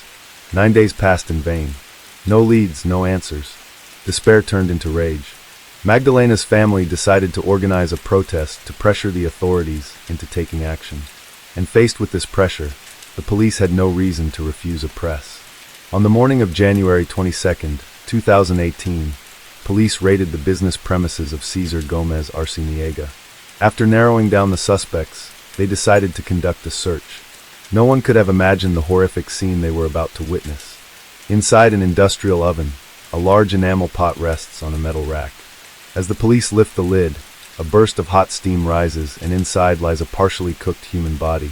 On the floor, they found a black plastic bag containing additional body parts, carefully wrapped. But it didn't stop there. When they checked the refrigerator, they discovered the remaining body parts preserved inside. Through DNA analysis, it was confirmed that all of the remains belonged to Magdalena, the woman who had been missing for days. The sheer brutality of the crime left the entire investigation team stunned. No one could believe that a man could commit such an inhumane act against the mother of his own children. The police immediately informed Magdalena's family. When Maria received the call, she knew the worst had happened. But nothing could have prepared her for the horrific truth. Magdalena's remains were transferred to the forensic center in Chilpancingo, the capital of Guerrero, for examination. The forensic report confirms Magdalena died of asphyxiation. After being murdered, her body was dismembered and a portion was cooked. In a press conference led by Xavier Olia Pelaez, the Attorney General of Guerrero, the gruesome details of the case were publicly revealed. Cesar Gomez Arciniega was identified as the prime suspect, but he had fled before the police arrived. Police also identified his mother, Silvia Arciniega Valladares, as an accomplice. She was accused of helping Cesar dispose of Magdalena's body and was immediately taken into custody. News of the case sent shockwaves across Guerrero. The media covered it extensively and public outrage erupted over the sheer brutality of the crime. Magdalena's tragedy ignited a fierce movement against violence toward women and the negligence of Mexican authorities. On the morning of January 24, 2018, thousands of people gathered at the church in Tasco to bid farewell to Magdalena Aguilar Romero. The church was filled to capacity, and the sounds echoed in the air, blending with the cold silence of grief and injustice. Magdalena's coffin was covered with white flowers, a symbol of mourning but also of the quiet, smoldering anger within those who loved her. That afternoon after the funeral, thousands of mourners transformed the farewell ceremony into a massive protest in Tasco. They took to the streets carrying banners and signs that read, "We are all Magdalena. Not one more. We demand justice." Public outrage intensified at the brutality of the crime and the government's prior negligence. The pressure forced the authorities to launch a serious investigation. Subsequent investigations uncovered a horrifying truth. Magdalena's two young children, only 4 and 6 years old at the time, had witnessed their father and grandmother murdering their mother. This revelation sent shockwaves across Mexico, fueling an even larger wave of public fury. The people of Tasco continued to march, demanding severe punishment for the killers. As Cesar remained on the run, the Guerrero prosecutor's office officially announced a reward of 500,000 Mexican pesos, approximately $30,000, for any information leading to his capture. But all initial efforts failed. Cesar had likely prepared for this moment, making his capture far from immediate. During this time, Magdalena's family, women's rights organizations, and her friends tirelessly organized protests, putting constant pressure on the government to demand justice and transparency. They refused to let Magdalena be forgotten. Her story was repeatedly told in marches, featured in the media, and used as a rallying cry in nationwide campaigns against domestic violence. Cesar might have been hiding, but he could not escape the wrath of an entire nation. Every border, every entry point, every area where he might have connections was placed under strict surveillance. Yet, he remained a ghost. No one knew where he was. Many rumors began to spread. Some claimed he had fled to Guatemala, while others believed he was hiding in the mountains of Guerrero, a region controlled by drug cartels. While Cesar remained in hiding, on December 6, 2019, the trial of Silvia Arciniega Valladares officially took place. She was sentenced to 40 years in prison for her direct role in the Magdalena case. Silvia was not only sentenced to prison, but was also ordered to compensate Magdalena's family. However, the exact amount was not disclosed. Still, no amount of money could ever make up for the pain she had caused. While Silvia served her sentence, Cesar continued to evade capture. He remained on the run for over 4 years, forcing authorities to issue an international arrest warrant through Interpol. It took 3 more years, but on July 19, 2022, the manhunt finally came to an end. Cesar Gomez Arciniega was arrested in Tijuana, a border city notorious for harboring fugitives. He was caught in an alley in the Juan Bosco area while drinking alcohol. When police moved in, he did not resist, but he attempted to conceal his identity, falsely claiming to be Massimo Herrera Garcia. But it was too late. After verifying his identity, the truth was exposed. He was indeed Cesar Gomez Arciniega, the murderer who had enraged an entire nation. The Baja California Attorney General's office quickly handed Cesar over to the Guerrero authorities. He was charged with femicide, the murder of a woman due to her gender, a particularly severe crime under Mexican law. He was held at the Guerrero Social Reintegration Center while awaiting trial. But even after his arrest, he still sought to delay justice. His trial dragged on as Cesar repeatedly requested to change lawyers. This was a common tactic among criminals, used to prolong the process and inflict further suffering on the victim's family. Each time the trial was postponed, Magdalena's family had to endure more anguish. Her two children, then only 12 and 10 years old, were repeatedly summoned to provide testimony. These children had witnessed an unimaginable horror. Now they were being forced to relive the trauma over and over again. Their testimonies played a crucial role in convicting Caesar, but being forced to recall the past deepened their psychological scars. Both children remain in therapy to overcome the severe trauma, but will they ever be able to forget? Will they ever live a normal life? No one can say for sure. In May 2023, Magdalena's brother uploaded a video to social media demanding justice. In the video, he expressed his outrage that his nephews continued to suffer due to the unnecessary delays in the trial. He emphasized, "Even though my nephew's testimonies helped convict Sylvia, my family still wants Caesar to receive the punishment he deserves. We cannot allow this trial to drag on indefinitely." The video quickly went viral, garnering massive support from the online community. Thousands of people shared it, putting pressure on the authorities to speed up the trial process. Finally, after more than a year of delays, in November 2023, Cesar Gomez Arciniega was sentenced to 55 years in prison for the murder of Magdalena Aguilar Romero. The murderer finally faced justice, but no prison sentence could ever bring Magdalena back or erase the years of suffering her family had endured. This was not just a crime, it was a harrowing wake-up call about domestic violence, government indifference, and the horrific consequences of justice delayed. Magdalena Aguilar Romero did not live to see the day Caesar was convicted, but her story continues to echo a stark reminder of domestic violence and the failure of the justice system. Case 7. The central figures in today's story are best friends Tiffany Hall and Jamela Tunstall. They grew up in the same neighborhood in East St. Louis, Illinois. Tiffany had a strong-willed personality. She frequently clashed with her family and often had heated arguments with her mother. Beverly Cross, Tiffany's mother, once revealed that her daughter was an uncontrollable rebel, even setting the kitchen on fire as a teenager. Despite this, Jamela trusted Tiffany completely. She didn't care about Tiffany's troubled past. In 1999, at age 16, Jamela Tunstall welcomed her first child, a baby boy named Demon. Later, she gave birth to 2 more children, even in 2003 and Jamela in 2004. Becoming a mother at such a young age was not easy. Jamela's life was a struggle filled with financial hardships, emotional turmoil, and immense responsibilities. She even lost custody of her children after being accused of disciplining her eldest son with a belt. But Jamela never gave up. She fought to regain custody, took parenting classes, endured social judgment, and ultimately won back her children. Meanwhile, Tiffany Hall also became a mother at 16. She soon had a second child, but her life took a dark turn in 1999 when she lost custody of her firstborn. When social workers intervened, they found the 2-month-old baby in a severely malnourished state. The child was limp like a rag doll, unresponsive to touch. The neglect was so severe that by age 5, the child was still wearing diapers and struggling with speech, only able to make incoherent sounds. In 2002, in a controversial decision, Tiffany regained custody of both daughters after Illinois prosecutors chose not to press charges against her. The Department of Children and Family Services deemed her no longer a threat to her children. This should have been a fresh start for Tiffany, an opportunity to become a better mother. But this fragile hope was quickly shattered by what happened next. At 23, Tiffany Hall spiraled further into crime. She was charged with possession of stolen credit cards, just one of many legal troubles she encountered over the years. Meanwhile, Jamela Tunstall's life took a completely different path. As Tiffany's world descended into chaos, Jamela focused on building a peaceful life for herself and her children.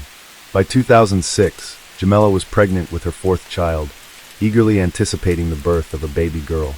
She was filled with hope for a better future for her family. Despite their differences, the friendship between Tiffany and Jamela remained strong. Tiffany often helped Jamela take care of her children, as if she still held on to their past bond. But no one knew that a horrifying plan had already been set in motion, and a night of terror was fast approaching. On September 15, 2006, Tiffany called the police in a frantic voice. She claimed that she had suffered a miscarriage at Frank Holton Park and that the baby was stillborn. When paramedics arrived, Tiffany was clutching a lifeless newborn. She appeared utterly devastated, sobbing in despair. She was taken to the hospital along with the baby. But within minutes, doctors began to notice something wasn't right. When doctors suggested a medical examination, Tiffany immediately refused. She insisted she didn't need to be checked and just wanted to go home. This raised even more suspicion something was definitely wrong. As soon as Tiffany left the hospital, investigators began their inquiry. During questioning, her statements were riddled with inconsistencies. Initially, she claimed she had been attacked and assaulted, but just minutes later, she completely retracted her statement. The contradictions in her testimony only deepened investigators' suspicions. Furthermore, no one, except her boyfriend, a Navy officer, knew that Tiffany had been pregnant. Neither her family nor her friends were aware of any pregnancy. When the baby girl underwent an autopsy, doctors found no signs of trauma. The cause of death remained a mystery. Tiffany left the hospital, abandoning the baby, whom she had named Taylor H., in the morgue. But soon after, she organized a bizarre funeral for the infant. On September 21, 2006, the funeral for the baby girl was held. Just before the ceremony, Tiffany suddenly requested a postponement, claiming she needed to wait for more family members to attend. But in reality, only 2 family members showed up. She arrived 2 hours late, something completely unusual. At a funeral, people typically arrive early to pay their respects, but Tiffany didn't seem to care at all. Among the few attendees was Tiffany's boyfriend, KH, who had taken leave from his Navy duties to attend the funeral. He believed the baby being buried was his daughter. While all eyes were on the strange funeral, a new fear silently spread. No one knew where Jamela Tunstall was. She had been missing for days. No calls, no messages, no trace. Jamela's family and friends grew increasingly frantic. They kept calling, texting, and searching for her on social media. But every effort failed. Jamela had vanished into thin air, as if she had never existed. After the funeral, Tiffany had a private conversation with her boyfriend, KH. In a chilling and disturbing moment, she accidentally revealed a horrifying truth. She casually admitted, "I took the baby out of my best friend's stomach." Those words hit KH like a ton of bricks. He couldn't believe what he had just heard. How could Tiffany say something so monstrous? Everything around him seemed to spin. The puzzle pieces started falling into place, revealing a nightmare beyond imagination. KH knew he couldn't stay silent. He had to act before things spiraled further out of control. Even worse, Jamela Tunstall, Tiffany's best friend, had been missing for days. Without hesitation, KH grabbed his phone and called the police. As soon as the report was made, police immediately formed a missing person search team. 6 agonizing days passed, with Jamela's family and friends barely eating or sleeping, desperately hoping for a miracle. Then the truth finally surfaced.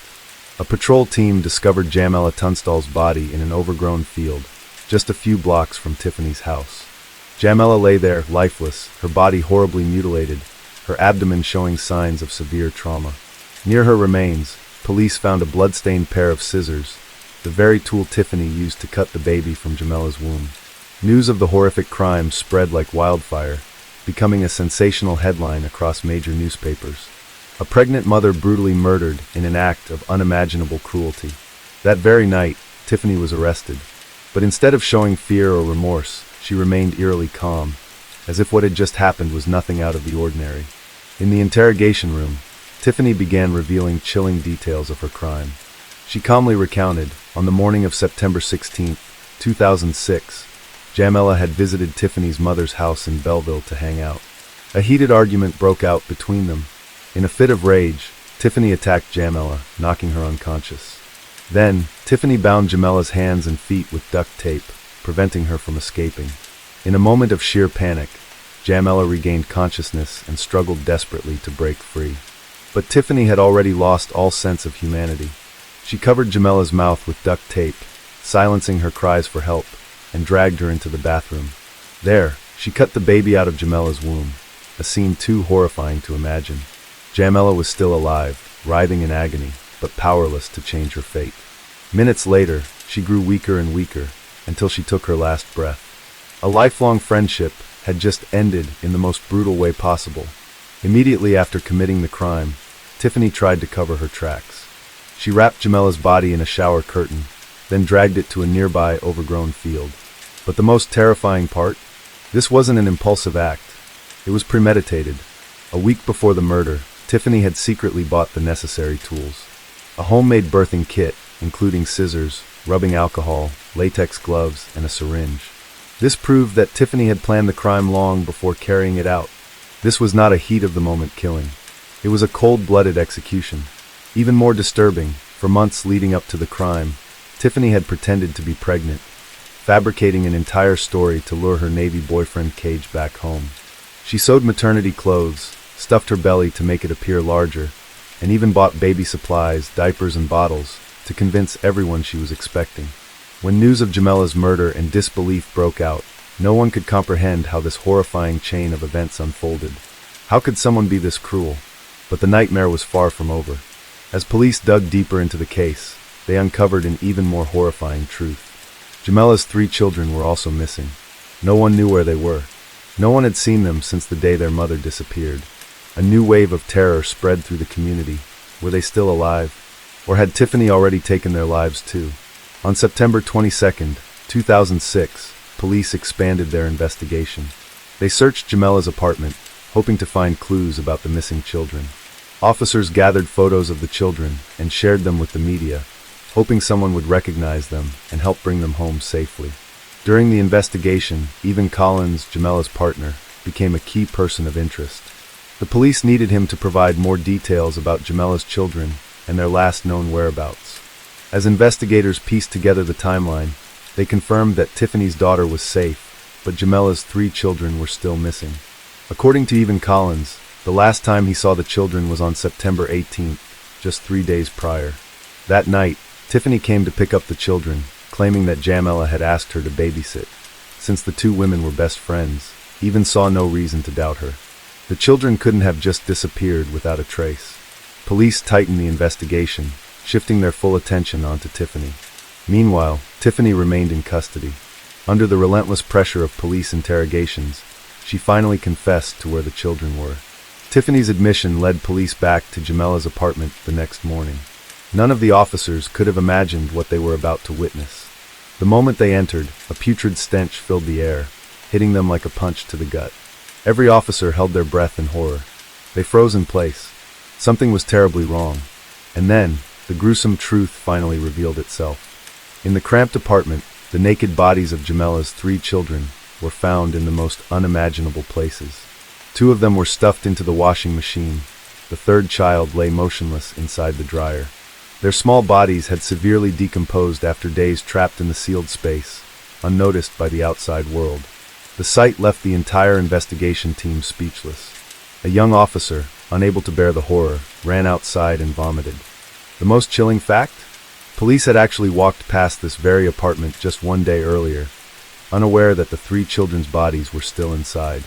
When questioned about her motives, Tiffany calmly admitted to everything, but never gave a reason for killing the 3 innocent children. To understand what really happened, we need to go back to September 18, 2006, just 3 days before the funeral, right after Tiffany had already murdered Jamella and her unborn baby. That day, Tiffany continued executing her twisted plan. She lied to Evan Collins, heartlessly claiming that Jamella had asked her to take the children out for the day and borrow her car. When she brought the children back to the apartment, Tiffany acted as if nothing was wrong. She looked at them and said, "It's bath time." But instead of laughter and splashing water, the bathroom, where Tiffany had murdered Jamella, became the setting for an even more horrific crime.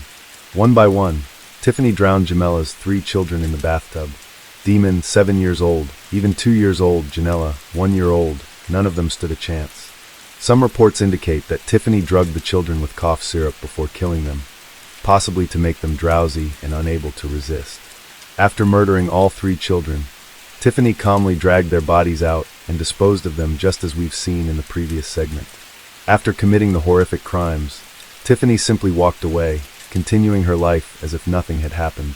This inhuman act not only ended the lives of 3 innocent children, but also wiped out Jamella's entire family within a single week. By this point, Tiffany had confessed to everything. She murdered her best friend, stole her unborn baby, and mercilessly killed her 3 children. Yet, Tiffany never provided any explanation as to why she had targeted the children. On September 29, 2006, the funeral of Jamella Tunstall and her 3 children took place, leaving the community in tears. More than 700 people attended to say their final goodbyes.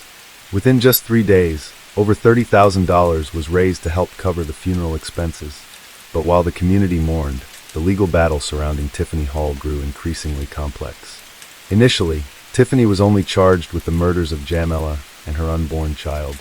However, as the investigation progressed, she was officially charged with the murders of the 3 children as well. At first, Tiffany pleaded not guilty, which led to a series of psychiatric evaluations before her trial. She was initially assigned a public defender, but when the state declared its intent to pursue the death penalty, a more experienced attorney was appointed to defend her.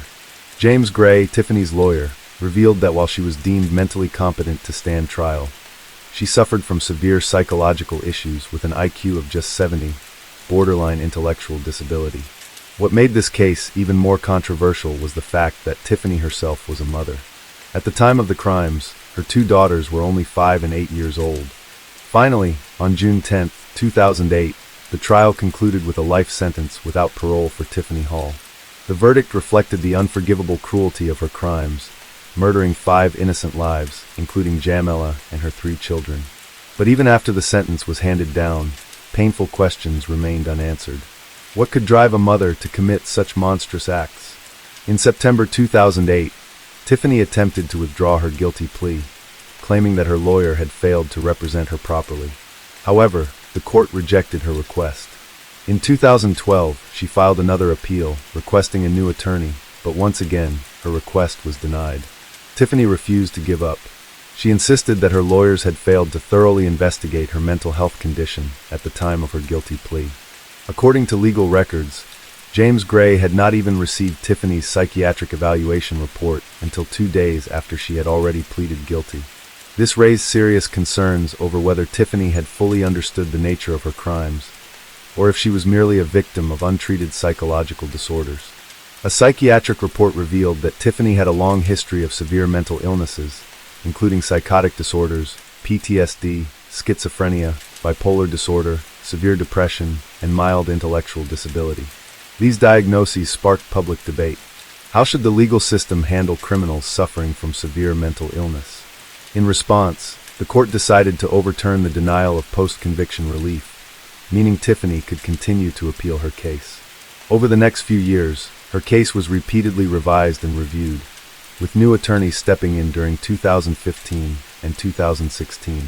Tiffany continued requesting a new attorney, but her requests were rejected. Finally, in 2020, Tiffany won a crucial legal battle that allowed her to file another appeal for post-conviction relief. While her case remains entangled in the appeals process, at the very least, Jamela's family can find some solace in knowing that Tiffany is still behind bars. Currently, Tiffany Hall is serving her sentence at the Logan Correctional Center in Lincoln, Illinois. The case of Tiffany Hall will forever be remembered as one of the most horrifying crimes in history, not only for the monstrous brutality of the killer, but also for the many questions that may never be answered. Case 8. On April 17, 1933, in Hindenburg, Germany, Joachim George Kroll was born into a poor, working-class family, during a time when Germany was engulfed in war and instability. He was the 6th child in a family of 9 siblings, growing up in an environment of both emotional and material deprivation. His father, a steel mill worker, was rough and strict. He frequently treated his wife and children harshly, making the household atmosphere constantly tense. His mother, Maria Kroll, was a submissive woman who did not dare to resist her husband's dominance and violence. From a young age, Kroll showed signs of intellectual disability. He struggled with reading, could not grasp numbers properly, and was often mocked by his peers as a fool. In 1939, when World War II broke out, the Kroll family's life became even more difficult. Food supplies ran out, hunger spread, and looting became rampant. Kroll was often left hungry, his body frail and malnourished. In 1943, his father was drafted into the army. For his mother, it was a shock, but for Kroll, it was a relief, as he no longer had to endure his father's rage. In 1945, the war ended, and Germany was left in ruins. Cities were devastated, and the survivors struggled to exist among the wreckage. At this time, Kroll was 12 years old, but he had not developed like other children. He was withdrawn, quiet, had no friends, and increasingly retreated into his own world. No one paid attention to him. His mother was too busy making a living, while the neighbors only saw a quiet, different child. In this isolation, Kroll began to show strange interests. He spent hours observing animals, but not for fun. One winter afternoon, Kroll caught a stray cat, holding its neck tightly until it stopped struggling. He did not immediately dispose of the animal's body, but sat quietly, observing it for hours. Kroll did not feel fear or disgust. For the first time in his life, he had complete control over the life and death of a living being. This excitement became an obsession, driving him to kill more animals. He did not just kill them, but he relished every moment of their desperate struggle. At the age of 15, Kroll did not stop at killing animals. He began to dissect them. He cut their bodies into pieces, examined their internal organs, and memorized every detail. Watching them writhe in pain gave him a strange sense of excitement. At 16, Kroll gradually realized something different. He had no ordinary attraction to girls his age. What truly excited him was not beauty or seduction, but the moment they struggled before being set free. Every night, Kroll lay in bed, imagining the moment he would use his hands to grasp a girl's neck, watching his prey panic and despair before going still. But he had not yet dared to do it. He had not found the perfect opportunity, nor was he fully prepared to commit a crime. In 1950, when Kroll was 17, he dropped out of school completely. His intellectual disability made it impossible for him to continue his studies, forcing him to become a manual laborer. But Kroll's fate quickly changed when his mother died when he was 22. From then on, no one controlled him anymore. No one stopped his growing urge to kill. He began observing women and children more closely, tracking their every step on the streets. He learned how to evaluate his prey. Who was the easiest to approach? Who was the weakest? Who had the least chance of fighting back? If he wanted to act without suspicion, he needed to choose the right target. After months of careful watching, the perfect opportunity finally arrived. One afternoon in February 1955, in Lüdinghausen, West Germany, 19-year-old Irmgard Strell walked alone on a deserted path along the forest. From a distance, Joachim Kroll silently watched her. His heart pounded, and his palms were drenched in sweat. A mixture of excitement and nervousness filled him. Kroll approached, pretending to ask for directions as an excuse to get closer. Irmgard stopped and turned to look at him. In that very moment, he suddenly lunged at her, subduing her swiftly, leaving her no chance to react or scream. Irmgard struggled fiercely, trying to escape. Kroll could feel every desperate breath, every convulsion of her body as she grew weaker. Within minutes, her body went limp. He loosened his grip, looking down at his victim, as an eerie pleasure spread through him. He dragged Irmgard's body into the bushes and began his horrific assault. Kroll realized that killing someone brought him more pleasure than anything he had ever experienced. After satisfying himself, he left Irmgard's body in the forest and walked away from the crime scene. The next day, police found Irmgard Strell's body. The cause of death was determined to be asphyxiation, and there were signs of assault on her body. The police launched an investigation into the case, and a local man named Heinrich Ott was arrested. Unfortunately, the real perpetrator of the crime was not Heinrich Ott. Not long after, Heinrich Ott was sentenced to life in prison. Overcome with despair, he took his own life in jail. In 1956, in Kirchhellen, Kroll searched for a new victim. His next target was Erika Schletter, a 12-year-old girl playing alone in an abandoned field. Kroll gently approached her, acting friendly and luring Erika into the forest. The naive girl had no suspicion and trusted Kroll, following him. As soon as they were deep in the woods, Kroll suddenly attacked. He grabbed the girl's neck, feeling every struggle, every weak breath fading away. Within minutes, Erika collapsed, her body lying motionless under Kroll's grasp. He repeated the same twisted acts he had done with Irmgard. After satisfying himself, he abandoned the body in the forest, believing no one would ever find him. The police discovered Erika's body the next day. Another murder with a similar method, proving that the real perpetrator might not have been Heinrich Ott. In 1967, Kroll moved to the town of Greifenhausen, a small and peaceful area. There, he was no longer a withdrawn man, but gradually integrated into the community. He befriended children in the neighborhood, appearing friendly and approachable. The kids called him Uncle Kroll, a kind man who always smiled.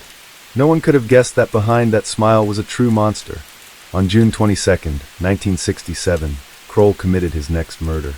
This time, the victim was neither a child nor a young woman, but a 61-year-old elderly woman, Maria Hedgen. Kroll spotted Maria walking along the shore of Lake Baldny.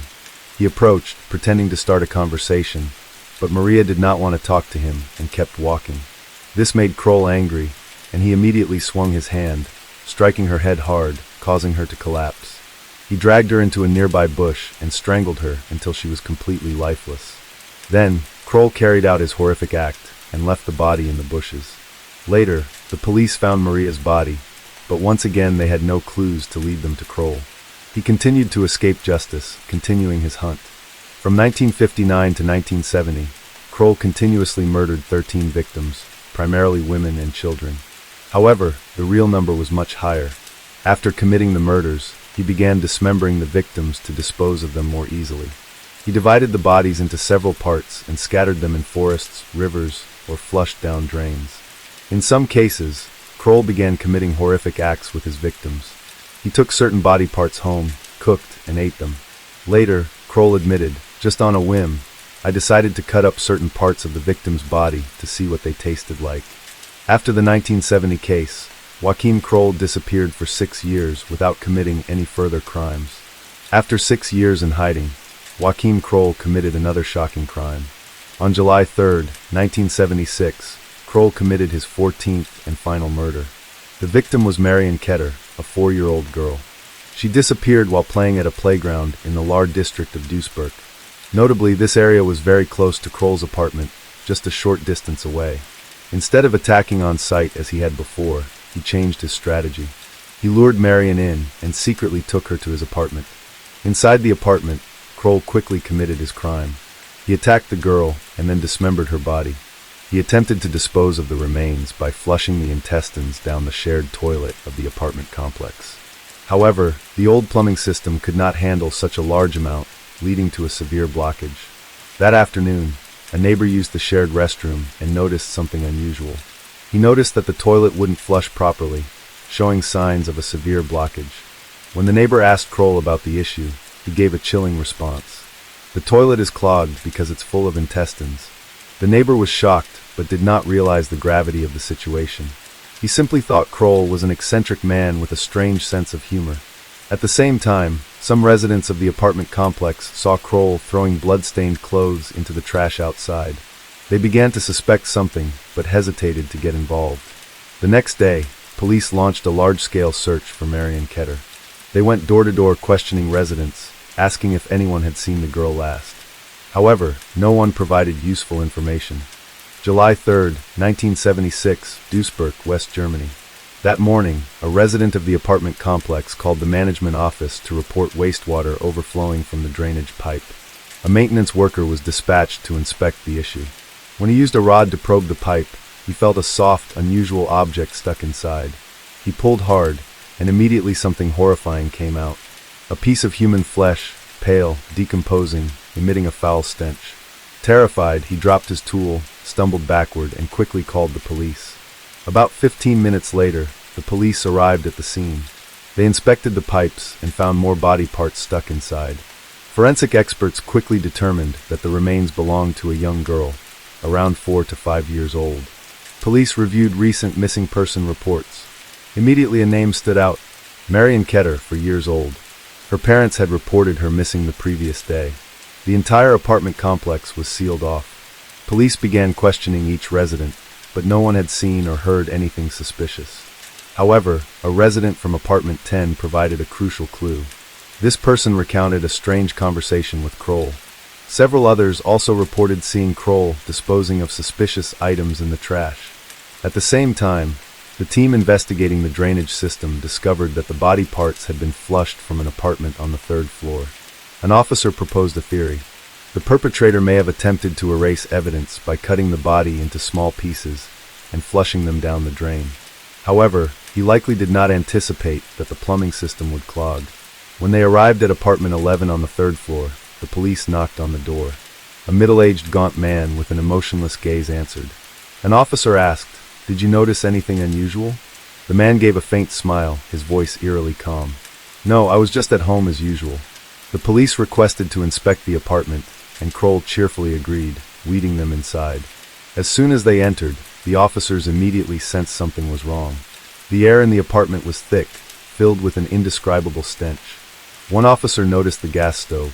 On it, a pot was still simmering, steam rising faintly. He stepped closer, slowly lifted the lid. Inside, a tiny hand floated on the surface. When they opened the freezer, the police were horrified to discover black bags filled with slimy red liquid. A deadly silence filled the room. An officer drew his gun and ordered, "Put your hands up immediately. Joachim Kroll, you are under arrest." And that was the moment when the cold-blooded killer was finally exposed to justice. The interrogation room was eerily silent. Joachim Kroll sat across from the police officer, his face expressionless. An officer leaned in and asked Kroll, "How did you kill Marion Ketter?" Kroll gave a faint smile and began recounting every detail. The police were shocked as Kroll calmly described the process of disposing of his victim, step by step, as if he were discussing a recipe. When asked about his motive, Kroll casually replied, "I like the feeling of control. I killed someone to satisfy myself and used them to save money on food." Kroll confessed to killing at least 14 people, but the actual number could be much higher. The police reviewed old case files and found many unsolved murders dating back to 1955. All these cases had one thing in common: the victims had been strangled. Kroll continued his confession, stating that he saw nothing wrong with what he had done. He did not consider his victims as people, but as mere objects for his satisfaction. The police realized they were dealing with a truly inhuman monster. He showed no remorse for his actions. The next question sent chills through the interrogation room. "Are there any more bodies hidden?" Kroll smirked and simply said, "Maybe," and he refused to say anything more. The investigation expanded. The police searched every apartment Kroll had lived in and reviewed missing persons reports. With each search, more horrifying truths were uncovered. In one of Kroll's former apartments, the police discovered a hidden compartment beneath the floor. When they opened it, they found dozens of human bones. A forensic psychologist remarked about Kroll, "He is unlike other serial killers. He did not kill out of rage or lust, he killed because he saw people as food." Perhaps the years of starvation during the war left a deep psychological scar on Kroll's mind. The trial of Joachim Kroll began in 1982 in Duisburg, Germany. Lasting 151 days, it became one of the longest and most complex trials in German judicial history. Kroll was charged with 8 murders and 1 attempted murder. In court, he remained calm and indifferent to the outrage from the victims' families. On April 8, 1982, Joachim Kroll was sentenced to life imprisonment for his crimes. He was imprisoned at Rheinbach prison near Bonn. On July 1, 1991, Kroll died of a heart attack while serving his sentence. When news of Joachim Kroll's death was announced, most people in Germany felt relieved. They saw it as the inevitable and fitting end for a brutal serial killer. The case's conclusion received widespread approval from the public. Many believed that his punishment was well-deserved. The victims' families expressed their sorrow, but felt a sense of closure, knowing that justice had been served.